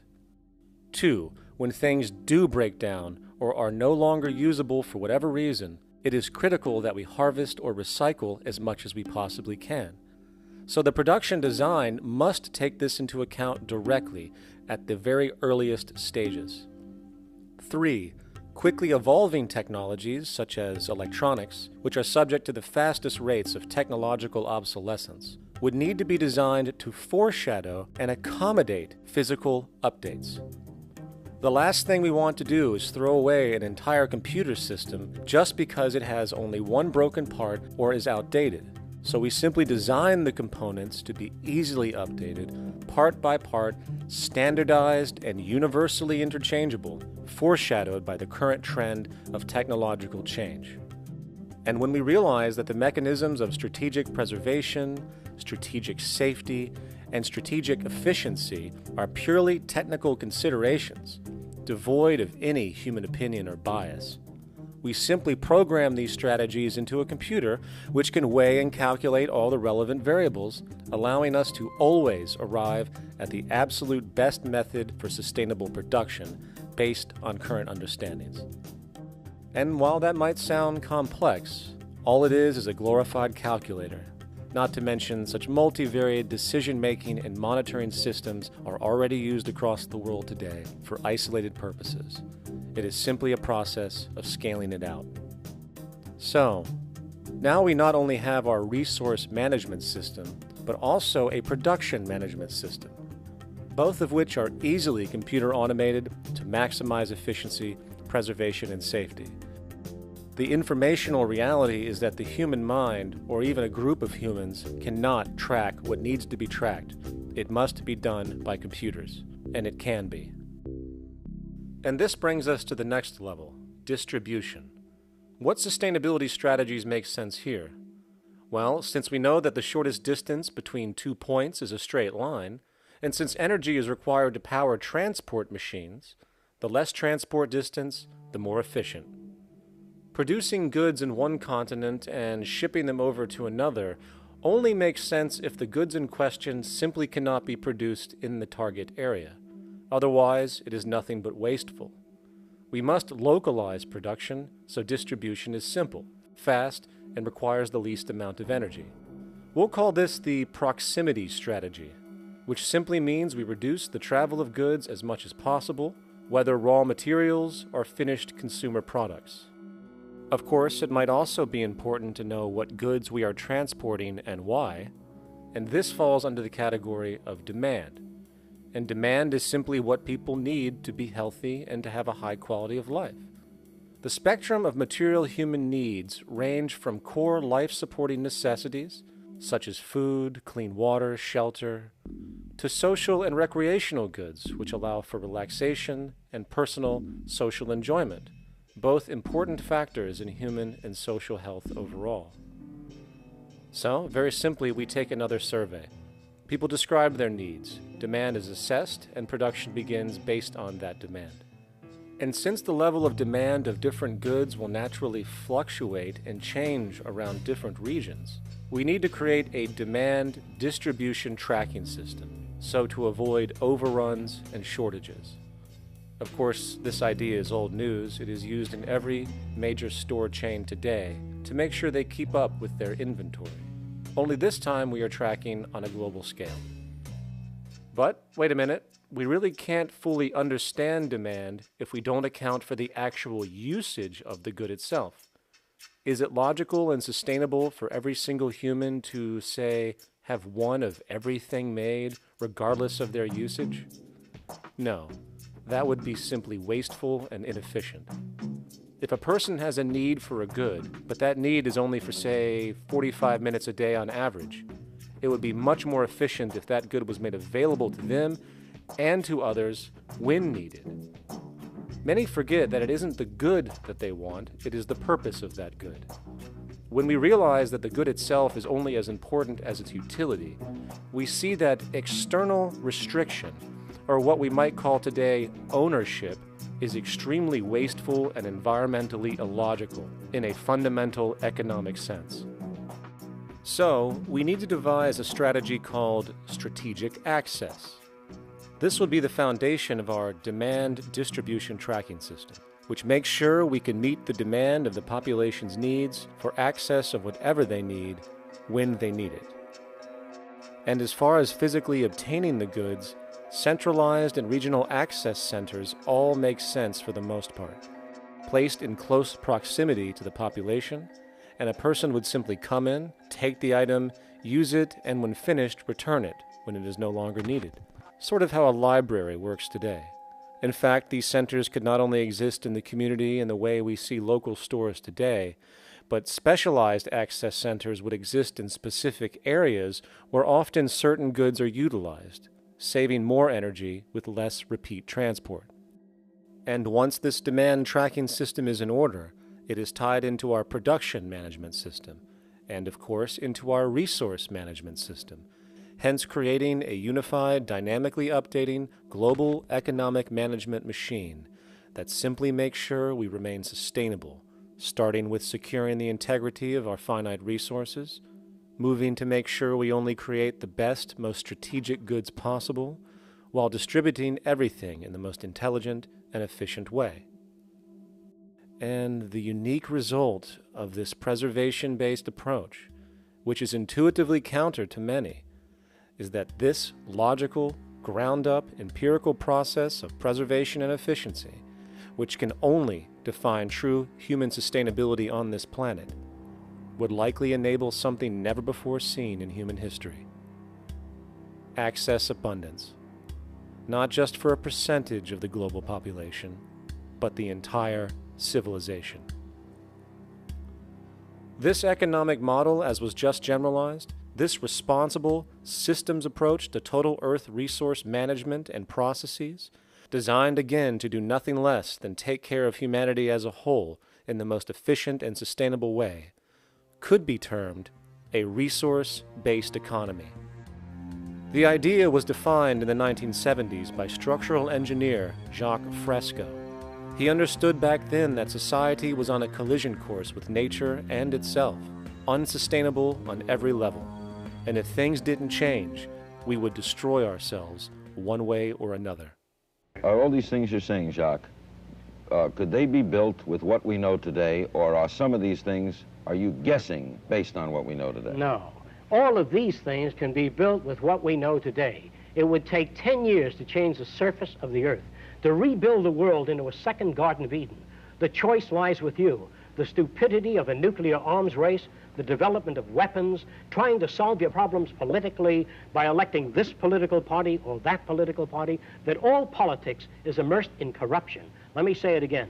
Communism, socialism, fascism, the Democrats, the liberals, we want to absorb human beings. All organizations that believe in a better life for man, there are no Negro problems or Polish problems or Jewish problems or Greek problems or women's problems. They're human problems. I'm not afraid of anybody. I don't work for anyone. No one can discharge me. I have no boss. I am afraid to live in the society we live in today. Our society cannot be maintained by this type of incompetency. It was great, the free enterprise system, about 35 years ago. That was the last of its usefulness. Now we've got to change our way of thinking or perish. The horror movies of the future will be our society, the way it didn't work. And politics would be part of a horror movie. Lots of people today use the term cold science because they're analytical. And they don't even know what analytical means. Science means closer approximations of the way the world really works. So it's telling the truth, is what it is. A scientist doesn't try to get along with people. They tell them what their findings are. They have to question all things. And if some scientist comes up with an experiment that shows certain materials have certain strength, other scientists have to be able to duplicate that experiment and come up with the same results. Even if a scientist feels that an airplane wing, due to mathematics or calculations, can hold up a given amount of weight, they still pile sandbags on it to see when it breaks. And they say, you know, my calculations are right, or they're not correct. I love that system because it's free of bias and free of thinking that math can solve all the problems. You have to put your math to test also. I think that every system that can be put to test should be put to test, and that all decisions should be based upon research. A resource-based economy is simply the scientific method applied to social concern, an approach utterly absent in the world today. Society is a technical invention, and the most efficient methods of optimized human health, physical production, distribution, city infrastructure, and the like reside in the field of science and technology, not politics or monetary economics. It operates in the same systematic way as, say, an airplane, and there is no Republican or liberal way to build an airplane. Likewise, nature itself is the physical referent we use to prove our science, and it is a set system, emerging only from our increased understanding of it. In fact, it has no regard for what you subjectively think or believe to be true. Rather, it gives you an option. You can learn and fall in line with its natural laws and conduct yourself accordingly, invariably creating good health and sustainability, or you can go against the current to no avail. It doesn't matter how much you believe you can just stand up right now and walk on the wall next to you. The law of gravity will not allow it. If you do not eat, you will die. If you are not touched as an infant, you will die. As harsh as it may sound, nature is a dictatorship, and we can either listen to it and come in harmony with it, or suffer the inevitable adverse consequences. So, a resource-based economy is nothing more than a set of proven, life-supporting understandings where all decisions are based upon optimized human and environmental sustainability. It takes into account the empirical life ground, which every human being shares as a need, regardless, again, of their political or religious philosophy. There is no cultural relativism to this approach. It isn't a matter of opinion. Human needs are human needs, and having access to the necessities of life, such as clean air, nutritious food, and clean water, along with a positively reinforcing, stable, nurturing, and non-violent environment, is demanded for our mental and physical health, our evolutionary fitness, and hence the species' survival itself. A resource-based economy would be based upon available resources. You can't just bring a lot of people to an island or build a city of 50,000 people without having access to the necessities of life. So when I use the term a comprehensive systems approach, I'm talking about doing an inventory of the area first and determining what that area can supply, not just architectural approach, not just design approach, but design must be based on all of the requirements to enhance human life. And that's what I mean by an integrated way of thinking. Food, clothing, shelter, warmth, love, all those things are necessary. If you deprive people of any of them, you have a lesser human being, less capable of functioning. As previously outlined, a resource-based economy's ground-up, global, systems approach to extraction, production, and distribution is based upon a set of true economic mechanisms, or strategies, which guarantee efficiency and sustainability in every area of the economy.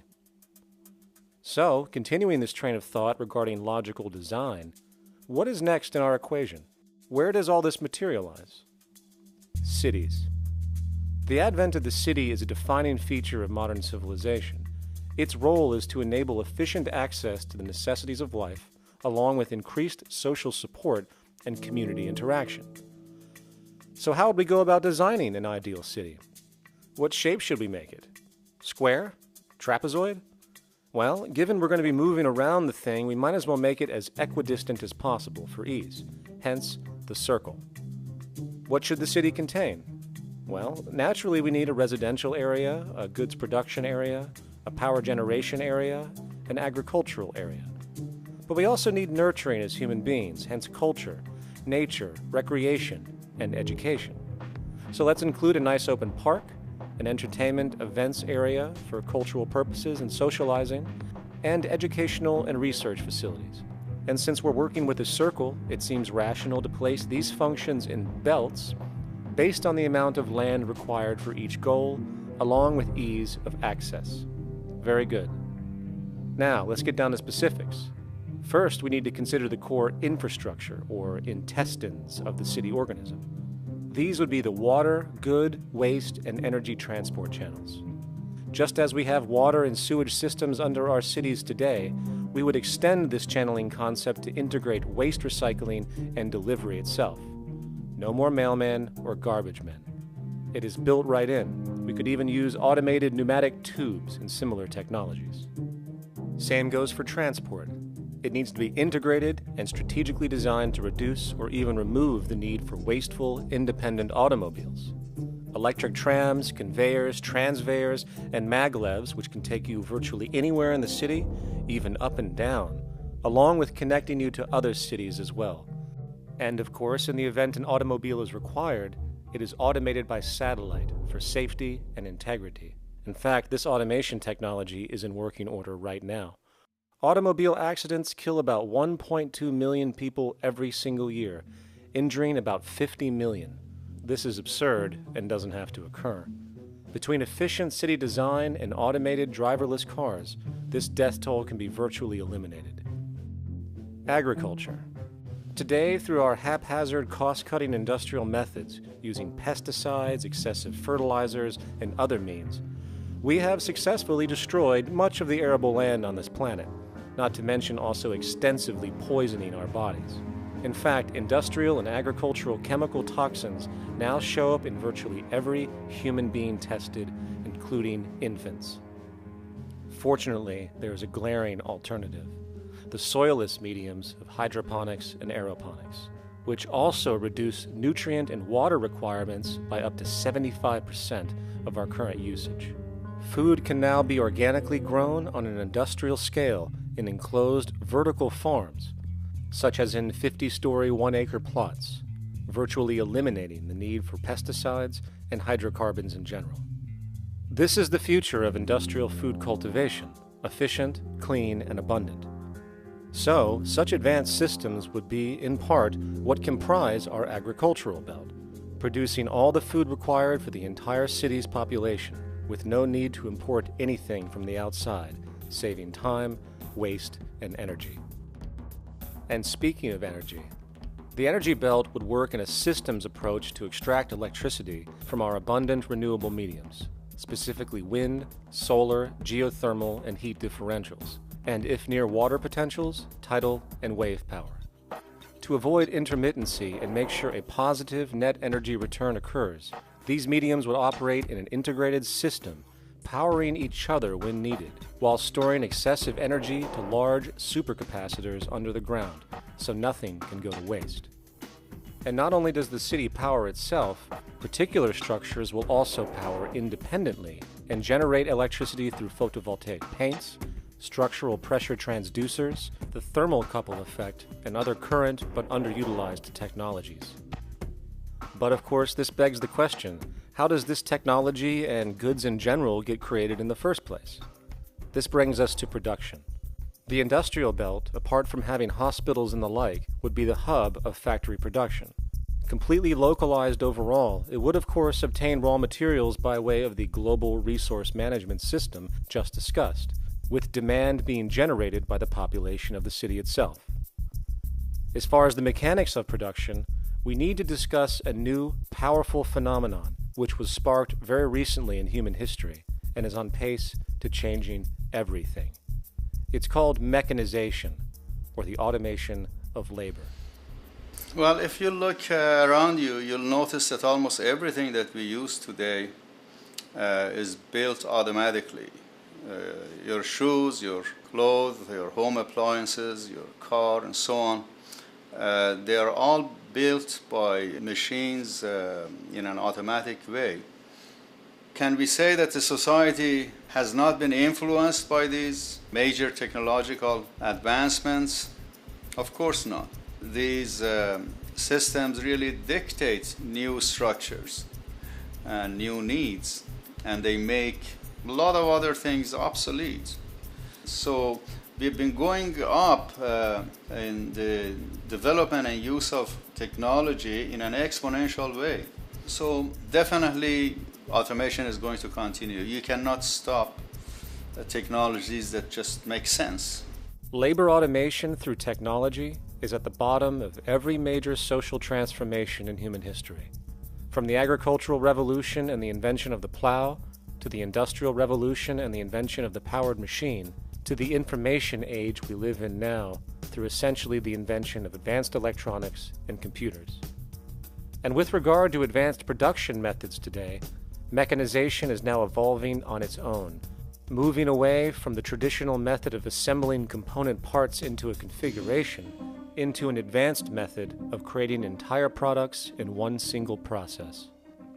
Like most engineers, I'm fascinated by biology because it's so full of examples of extraordinary pieces of engineering.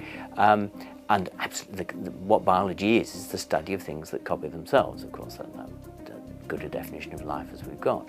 Again, as an engineer, I've always been intrigued by the idea of machines that would copy themselves. RetRap is a three-dimensional printer. That's to say, it's a printer that you plug into a computer, and instead of making two-dimensional sheets of paper with patterns on, it makes real, physical, three-dimensional objects. Now, there's nothing new about that. 3D printers have been around for about 30 years. Big thing about RetRap is that it prints most of its own parts. And so if you've got one, you can make another one and give it to a friend, as well as being able to print lots of useful things. From the simple printing of basic household goods in your home, to the printing of an entire automobile body in one swoop, advanced automated 3D printing now has the potential to transform virtually every field of production, including home construction. Contour crafting is actually a fabrication technology, the so-called 3D printing, when you directly build a 3D object from a computer model. Using contour crafting, it will be possible to build a 2,000 square foot home entirely by the machine in one day. The reason that people are interested in automating construction is that it really brings a lot of benefits. For example, construction is pretty labor intensive, and although it provides job for a sector of the society, it also has issues and complications. For example, construction is the most dangerous job that there is. It is worse than mining and agriculture. It has got the highest level of fatality almost in every country. Another issue is the waste. An average home in the United States has 3 to 7 tons of waste. So this is huge if we look at the impact of construction and knowing that about 40% of all materials in the world are used in construction. So big waste of energy and resources and big damage to the environment as well. Making homes using hammers and nails and wood with the state of our technology today is really absurd and will go the way of our labor class in regards to manufacturing in the United States. Recently, there was a study by economist David Autor of MIT that states that our middle class is obsolete and being replaced by automation. Quite simply, mechanization is more productive, efficient, and sustainable than human labor in virtually every sector of the economy today.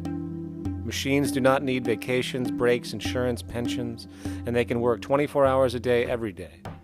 The output potential and accuracy compared to human labor is unmatched. The bottom line, repetitive human labor is becoming obsolete and impractical across the world, and the unemployment you see around you today is fundamentally the result of this evolution of efficiency in technology. For years, market economists have dismissed this growing pattern, which could be called technological unemployment, because of the fact that new sectors always seem to emerge to reabsorb the displaced workers. Today, the service sector is the only real hub left and currently employs over 80% of the American workforce, with most industrialized countries maintaining a similar proportion. However, this sector is now being challenged increasingly by automated kiosks, automated restaurants, and even automated stores. Economists today are finally acknowledging what they have been denying for years. Not only is technological unemployment exasperating the current labor crisis we see across the world due to the global economic downturn, but the more the recession deepens, the faster the industries are mechanizing. The catch, which is not realized, is that the faster they mechanize to save money, the more they displace people, the more they reduce public purchasing power. This means that while the corporation can produce everything more cheaply, fewer and fewer people will actually have money to buy anything, regardless of how cheap they become. The bottom line is that the labor for income game is slowly coming to an end. In fact, if you take a moment to reflect on the jobs which are in existence today, which automation could take over right now if applied, 75% of the global workforce could be replaced by mechanization tomorrow. And this is why, in a resource-based economy, there is no monetary market system, no money at all, for there is no need. A resource-based economy recognizes the efficiency of mechanization and accepts it for what it offers. It doesn't fight it like we do today. Why? Because it is irresponsible not to, given any interest in efficiency and sustainability. And this brings us back to our city system. In the center is the central dome, which not only houses the educational facilities and transportation hub, it also hosts the mainframe that runs the city's technical operations. The city is, in fact, one big automated machine. It has sensors in all technical belts to track the progress of agriculture, energy gathering, production, distribution, and the like. Now, would people be needed to oversee these operations in the event of a malfunction or the like? Most probably yes, but that number would decrease over time as improvements continue. However, as of today, maybe 3% of the city population would be needed for this job when you break it down. And I can assure you that in an economic system which is actually designed to take care of you and secure your well-being, without you having to submit to a private dictatorship on a daily basis, usually to a job that is either technically unnecessary or socially pointless, while often struggling with debt that doesn't exist just to make ends meet. I guarantee you people will volunteer their time left and right to maintain and improve a system that actually takes care of them. And coupled with this issue of incentive comes the common assumption that if there isn't some external pressure for one to work for a living, people will just sit around, do nothing, and turn into fat, lazy blobs. This is nonsense. The labor system we have today is in fact the generator of laziness, not a resolver of it. If you think back to when you were a child, full of life, interested in new things to understand, likely creating and exploring, but as time went on, the system pushed you into the focus of figuring out how to make money. And from early education to study at a university, you are narrowed, only to emerge as a creature which serves as a cog in a wheel in a model that sends all the fruits to the upper 1%. Scientific studies have now shown that people are, in fact, not motivated by monetary reward when it comes to ingenuity and creation. The creation itself is the reward. Money, in fact, appears only to serve as an incentive for repetitive, mundane actions, a role we have just now shown can be replaced by machine. So when it comes to innovation, the actual use of the human mind, the monetary incentive has proven to be a hindrance, interfering and detracting from creative thought. And this might explain why Nikola Tesla, the Wright brothers, and other inventors who contributed massively to our current world never showed a monetary incentive to do so.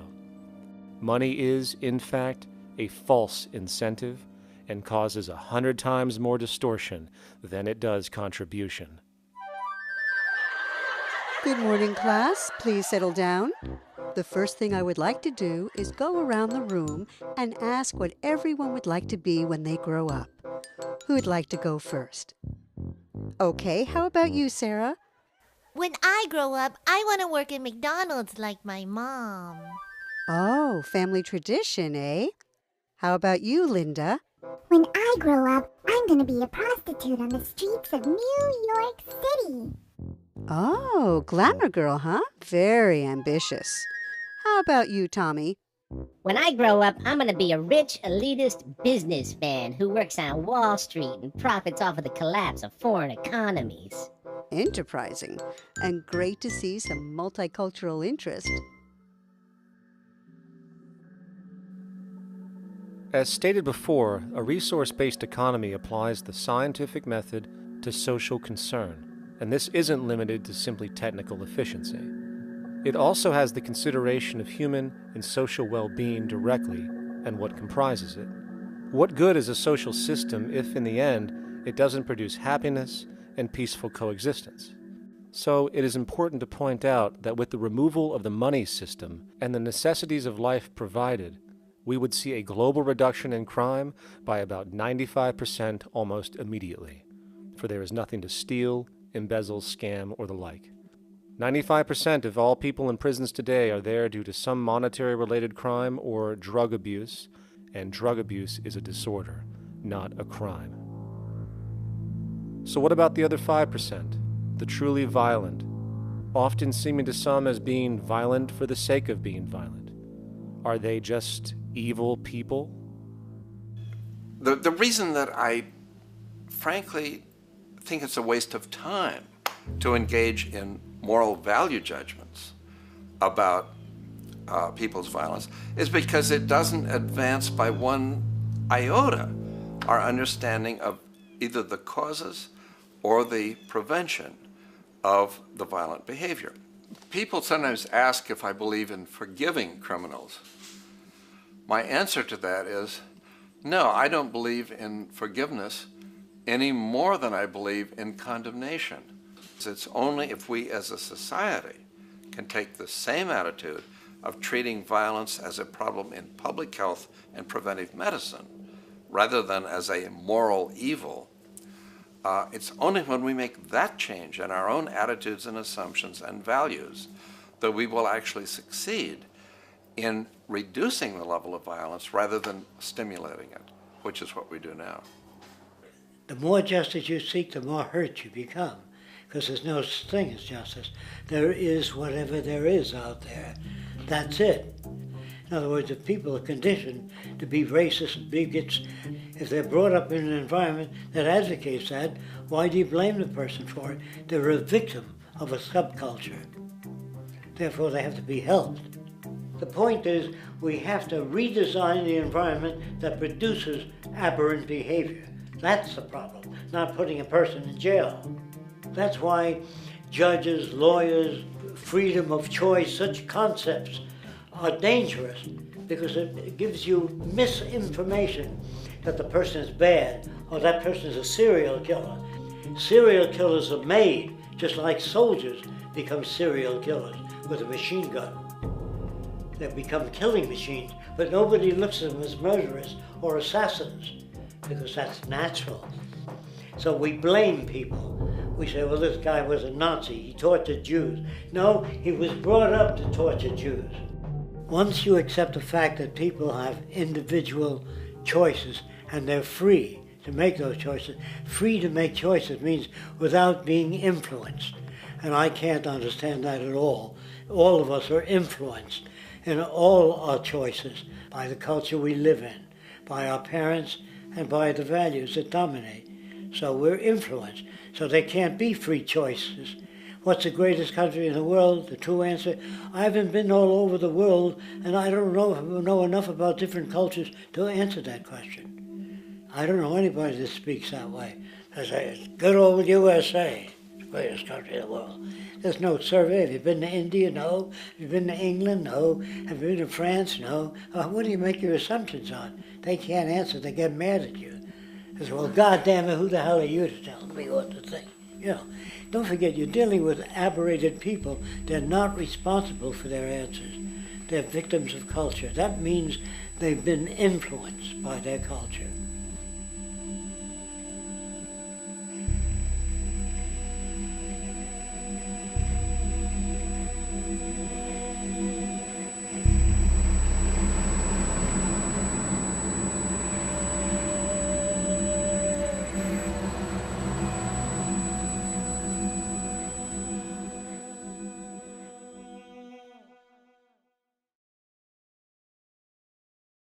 When we consider a resource-based economy, there are often a number of arguments that tend to come up with regard to the efficiency. Now hold on just a minute. Yes?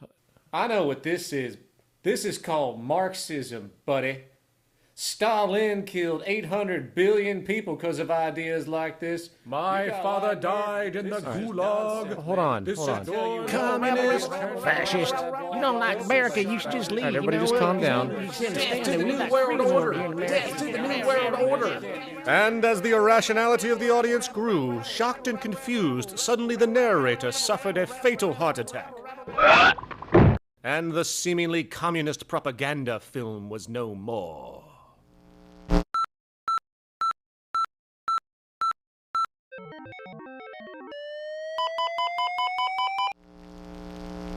You know, I've said that sort of thing to people in think tank type of situations, and you know, these Club of Rome types and so forth.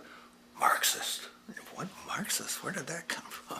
You know, they got this icon they hold on to as their holy grail, and it's such an easy one. You know, People ask if I'm a socialist or a communist or a capitalist, and I say I'm none of the above. And why do you think that those are the only options? All of those political constructs were created by writers who assumed that we lived on a planet of infinite resources. Not a one of those political philosophies even contemplates that there might be a shortage of anything. I believe that communism, socialism, free enterprise, fascism are part of social evolution, that you can't take a giant step from one culture to another But they're in-between systems. Before there's any ism, we've got a life ground, and the life ground is, as I just described most easily, it's all the conditions required to take your next breath, and that involves the air you breathe, the water you get, the safety you have, the education you can access, all these things that we share and use and that no life in any culture can do without. So we've got to reset down to the life ground, and the life ground is no longer any ism. It's life value analysis. It's simply a matter of historical fact that the dominant intellectual culture of any particular society reflects the interests of the dominant group in that society. In a slave-owning society, the beliefs about human beings and human rights and so on will reflect the needs of the slave owners. In a society which again is based on the power of certain people to control and profit from the lives and work of millions of others, the dominant intellectual culture will reflect the needs of the dominant group. And so that if you look across the board, the ideas that pervade psychology and sociology and history and political economy and political science fundamentally reflect certain elite interests. And the academics who question that too much tend to get shunted to the side or to be seen as sort of radicals. The dominant values of a culture tend to support and perpetuate what is rewarded by that culture. And in a society where success and status is measured by material wealth, not social contribution, it is easy to see why the state of the world is what it is today. We are dealing with a values system disorder, completely denatured, where the priority of personal and social health have become secondary to the detrimental notions of artificial wealth and limitless growth. And like a virus, this disorder now permeates every facet of government, news media, entertainment, and even academia. And built into its structure are mechanisms of protection from anything that might interfere. Disciples of the monetary market religion, the self-appointed guardians of the status quo, constantly seek out ways to avoid any form of thought which might interfere with their beliefs, the most common of which are projected dualities. If you are not a Republican, you must be a Democrat. If you are not a Christian, you might be a Satanist. And if you feel society can be greatly improved to consider perhaps, taking care of everyone, you're just a utopianist. And the most insidious of them all, if you are not for the free market, you must be against freedom itself. I'm a believer in freedom. Every time you hear the word freedom being said anywhere or government interference said anywhere, it means, decoded, blocking maximization of turning money into more money for private money possessors. That's it. Every other thing they'll say, oh, we need more commodities for people, oh, this is freedom against tyranny and so forth. Every time you see it, you can decode it down to that. And I think you'll find a one-to-one correlation with every time they use it. And this is a sense in which we might call it's a syntax, a governing syntax of understanding and of value, so that it governs beneath their own recognition of it. So they may not say, oh, I didn't mean that at all, but in fact, that's what they do. Just like you may speak a grammar, and you have rules of grammar you follow without recognizing what the rules are. And so what we have is what I call the ruling value syntax that underlies this. So every time they use these words, government interference, lack of freedom, or progress, or development, you can decode them all to come back to mean that. Of course, when you hear the word freedom, it tends to be in the same sentence with something called democracy.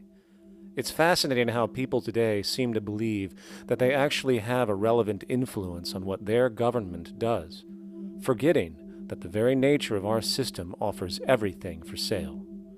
The only vote that counts is the monetary vote, and it doesn't matter how much any activist yells about ethics or accountability. In a market system, every politician, every legislation, and hence every government is for sale. And even with the $20 trillion bank bailout starting in 2007, an amount of money which could have changed, say, the global energy infrastructure to fully renewable methods, instead going to a series of institutions that literally do nothing to help society, institutions that could be removed tomorrow with no recourse. The blind conditioning that politics and politicians exist for the public well-being still continues. The fact is, politics is a business, no different than any other in a market system, and they care about their self-interest before anything else. I don't really, honestly, deep down believe in political action. I think the system contracts and expands as it wants to. It accommodates these changes. I think the civil rights movement was an accommodation on the part of those who own the country. I think they see where their self-interest lies. They see a certain amount of freedom seems good, an illusion of liberty. Give these people a voting day every year so that they'll have the illusion of meaningless choice.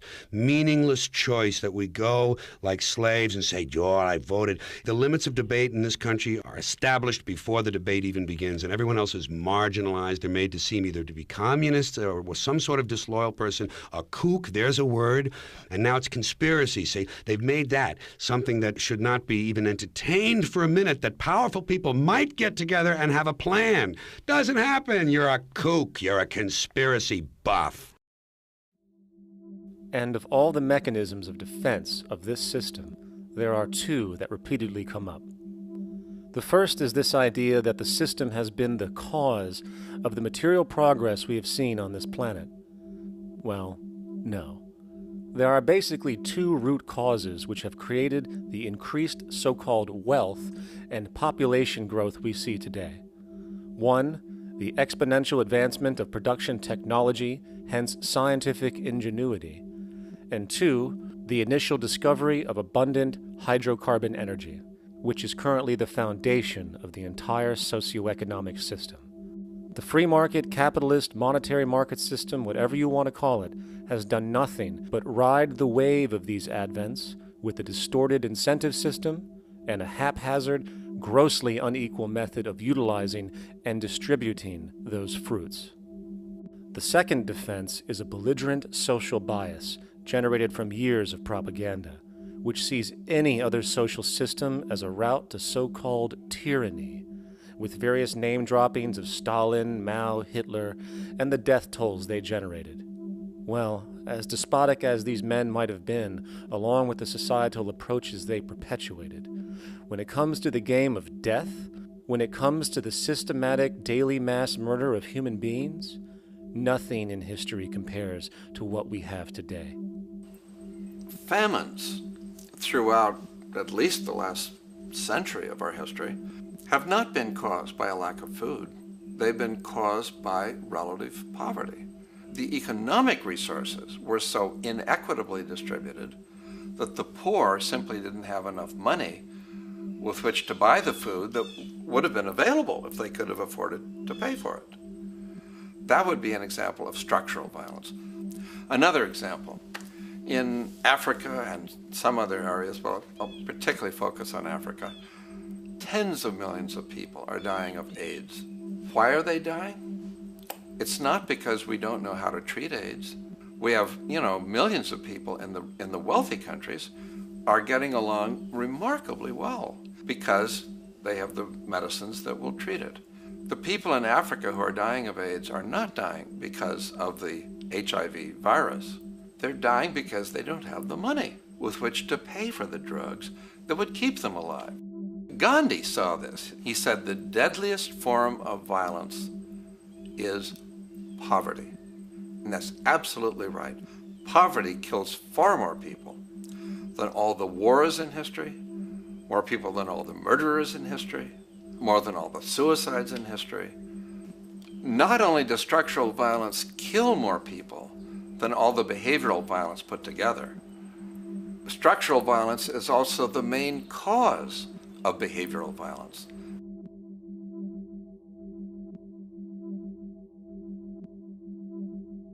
Oil is the foundation of, and it is present throughout the edifice of human civilization. There are 10 calories of hydrocarbon energy, oil and natural gas, in every calorie of food you and I eat in the industrialized world. Fertilizers are made from natural gas. Pesticides are made from oil. You drive oil-powered machines to plant, plow, irrigate, harvest, transport, package. You wrap the food in plastic, that's oil. All plastic is oil. There are 7 gallons of oil in every tire. Oil is everywhere. It's ubiquitous. And it's only because of oil that there are 7 billion people, or almost 7 billion people on this planet right now. The arrival of this cheap, easy energy, which is equivalent, by the way, to billions of slaves working around the clock, changed the world in such a radical way over the last century, and the population has gone up 10 times. But by 2050, oil supply is able to support less than half the present world's population in their present way of life. So the scale of adjustment to live differently is just enormous. The world is now using 6 barrels of oil for every barrel it finds. 5 years ago, it was using 4 barrels of oil for every barrel it finds. A year from now, it's going to be using 8 barrels of oil for every barrel it finds. What's disturbing to me is the lack of any real effort from governments worldwide or industry leaders worldwide to do something different. I mean, we have these sort of attempts to build more wind power and to maybe do something with tide. We've got attempts to make our cars a little bit more efficient. But there's nothing which really looks like a revolution coming along. These are all pretty minor. And that, I think, is pretty frightening.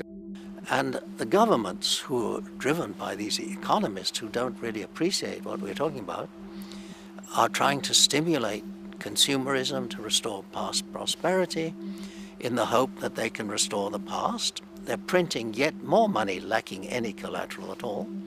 So if the economy improves and recovers and growth, famous growth comes back, it'll only be short-lived because within a short period of time, counted in months rather than years, it'll hit the supply barrier again. There'll be another price shock and a deeper recession. So I think we go into a series of vicious circles. So you have the economic growth going up, price spike, everything shuts down, that's where we are now. Then it starts to come up again. But what we have now is this area where there's no more ability to produce cheap energy. We're at the peak. We're on the downslope of oil production. No way you're going to get any more out of the ground any faster, which means that things shut down. The price of oil drops, which it did in early 2009, but then as you have an ersatz so-called recovery, the price of oil starts to come back. It's recently been hovering around $80 a barrel, and what we see is at $80 a barrel now, with the economic and financial collapse, people are having a hard time affording that. World oil production right now is about 86 million barrels a day. Over 10 years, you're looking at roughly 40 million barrels a day having to be replaced. There's nothing around which can come even within 1% of meeting that sort of demand. If we don't do something pretty quickly, there's going to be a huge energy deficiency. I think the big mistake is in not recognizing a decade or so ago that a concerted effort needed to be made to develop these sustainable forms of energy. I think that's something our grandchildren will look back on with total disbelief. You people knew that you were dealing with a finite commodity. How could you possibly have built your economy around something which was going to disappear? For the first time in human history, the species is now faced with the depletion of a core resource central to our current system of survival. And the punchline of the whole thing is that even with oil becoming more and more scarce, the economic system will still blindly push its cancerous growth model, so people can go out and buy more oil-powered cars to generate GDP and jobs, exacerbating the decline. Are there solutions to replace the edifice of the hydrocarbon economy? Of course. But the path needed to accomplish these changes will not manifest through the market system protocols required, since new solutions can only be implemented through the profit mechanism. People are not investing in renewable energies because there is no money in it in both the long and short term, and the commitment needed to make it happen can only occur at a severe financial loss. Hence, there is no monetary incentive, and in this system, if there's no monetary incentive, things do not happen. And on top of it all, peak oil is just one of many surfacing consequences of the environmental social train wreck gaining speed today. Other declines include freshwater, the very fabric of our existence, which is currently showing shortages for 2.8 billion people, and those shortages are on pace to reach 4 billion by 2030. Food production, the destruction of arable cropland, from which 99.7% of all human food comes from today, is occurring up to 40 times faster than it is being replenished. And over the last 40 years, 30% of the arable land has become unproductive. Not to mention that hydrocarbons are the backbone of agriculture today, and as it declines, so will the food supply. As far as resources in general, at our current patterns of consumption, by 2030 we will need 2 planets to continue our rates, not to mention the continual destruction of life-supporting biodiversity, causing extinction spasms and environmental destabilization across the globe. And with all of these declines, we have the near exponential population growth, where by 2030 there might be over 8 billion people on this planet. Energy production alone would need to increase 44% by 2030 to meet such demand. And again, since money is the only initiator of action, are we to expect that any country on the planet is going to be able to afford the massive changes needed to revolutionize agriculture, water processing, energy production, and the like, when the global debt pyramid scheme is slowly shutting the entire world down? Not to mention the fact that the unemployment you currently see is going to become normality due to the nature of technological unemployment. The jobs are not coming back. And finally, a broad social perspective. From 1970 to 2010, poverty on this planet doubled due to this system. And given our current state, do you honestly think we will see anything less than more doubling, more suffering, and more mass starvation? There is not going to be any recovery. This is not some long depression that we're someday going to pull out of. I think the next phase we're going to see after the next round of economic collapse is massive civil unrest, when employment checks stop being paid because the states have no money left. And when things get so bad that people lose confidence in their elected leaders, they will demand change if we don't kill each other in the process or destroy the environment. I'm just afraid that we might get to the point of no return. And that bothers me no end. We do all we can to avoid that condition. It's clear that we're on the verge of a great transition in human life. What we face now is this fundamental change of the life we've known over the last century. There has to be a link between the economy and the resources of this planet, the resources being, of course, all animal and plant life, the health of the oceans and everything else. This is a monetary paradigm that will not let go until it's killed the last human being. The in-group will do all it can to stay in power. And that's what you got to keep in mind. They'll use the Army and Navy and lies or whatever they have to use to keep in power. They're not about to give it up because they don't know of any other system that will perpetuate their kind.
straight and stronger course to the corner of your life.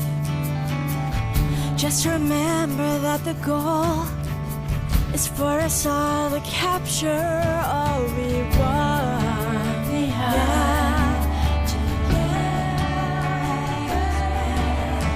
don't surround yourself with yourself.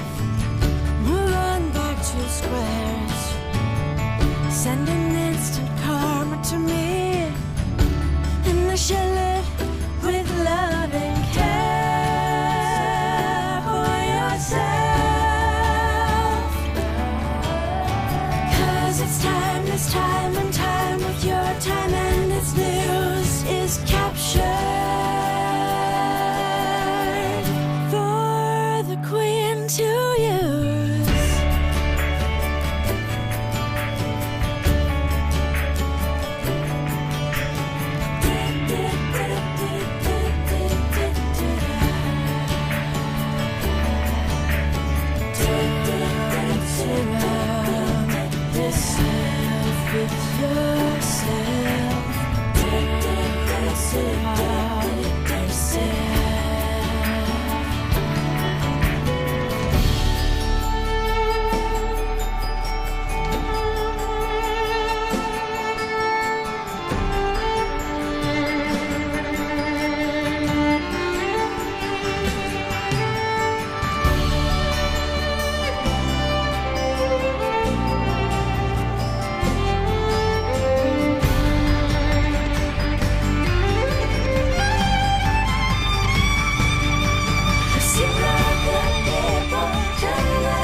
Satisfied, I'm on my way.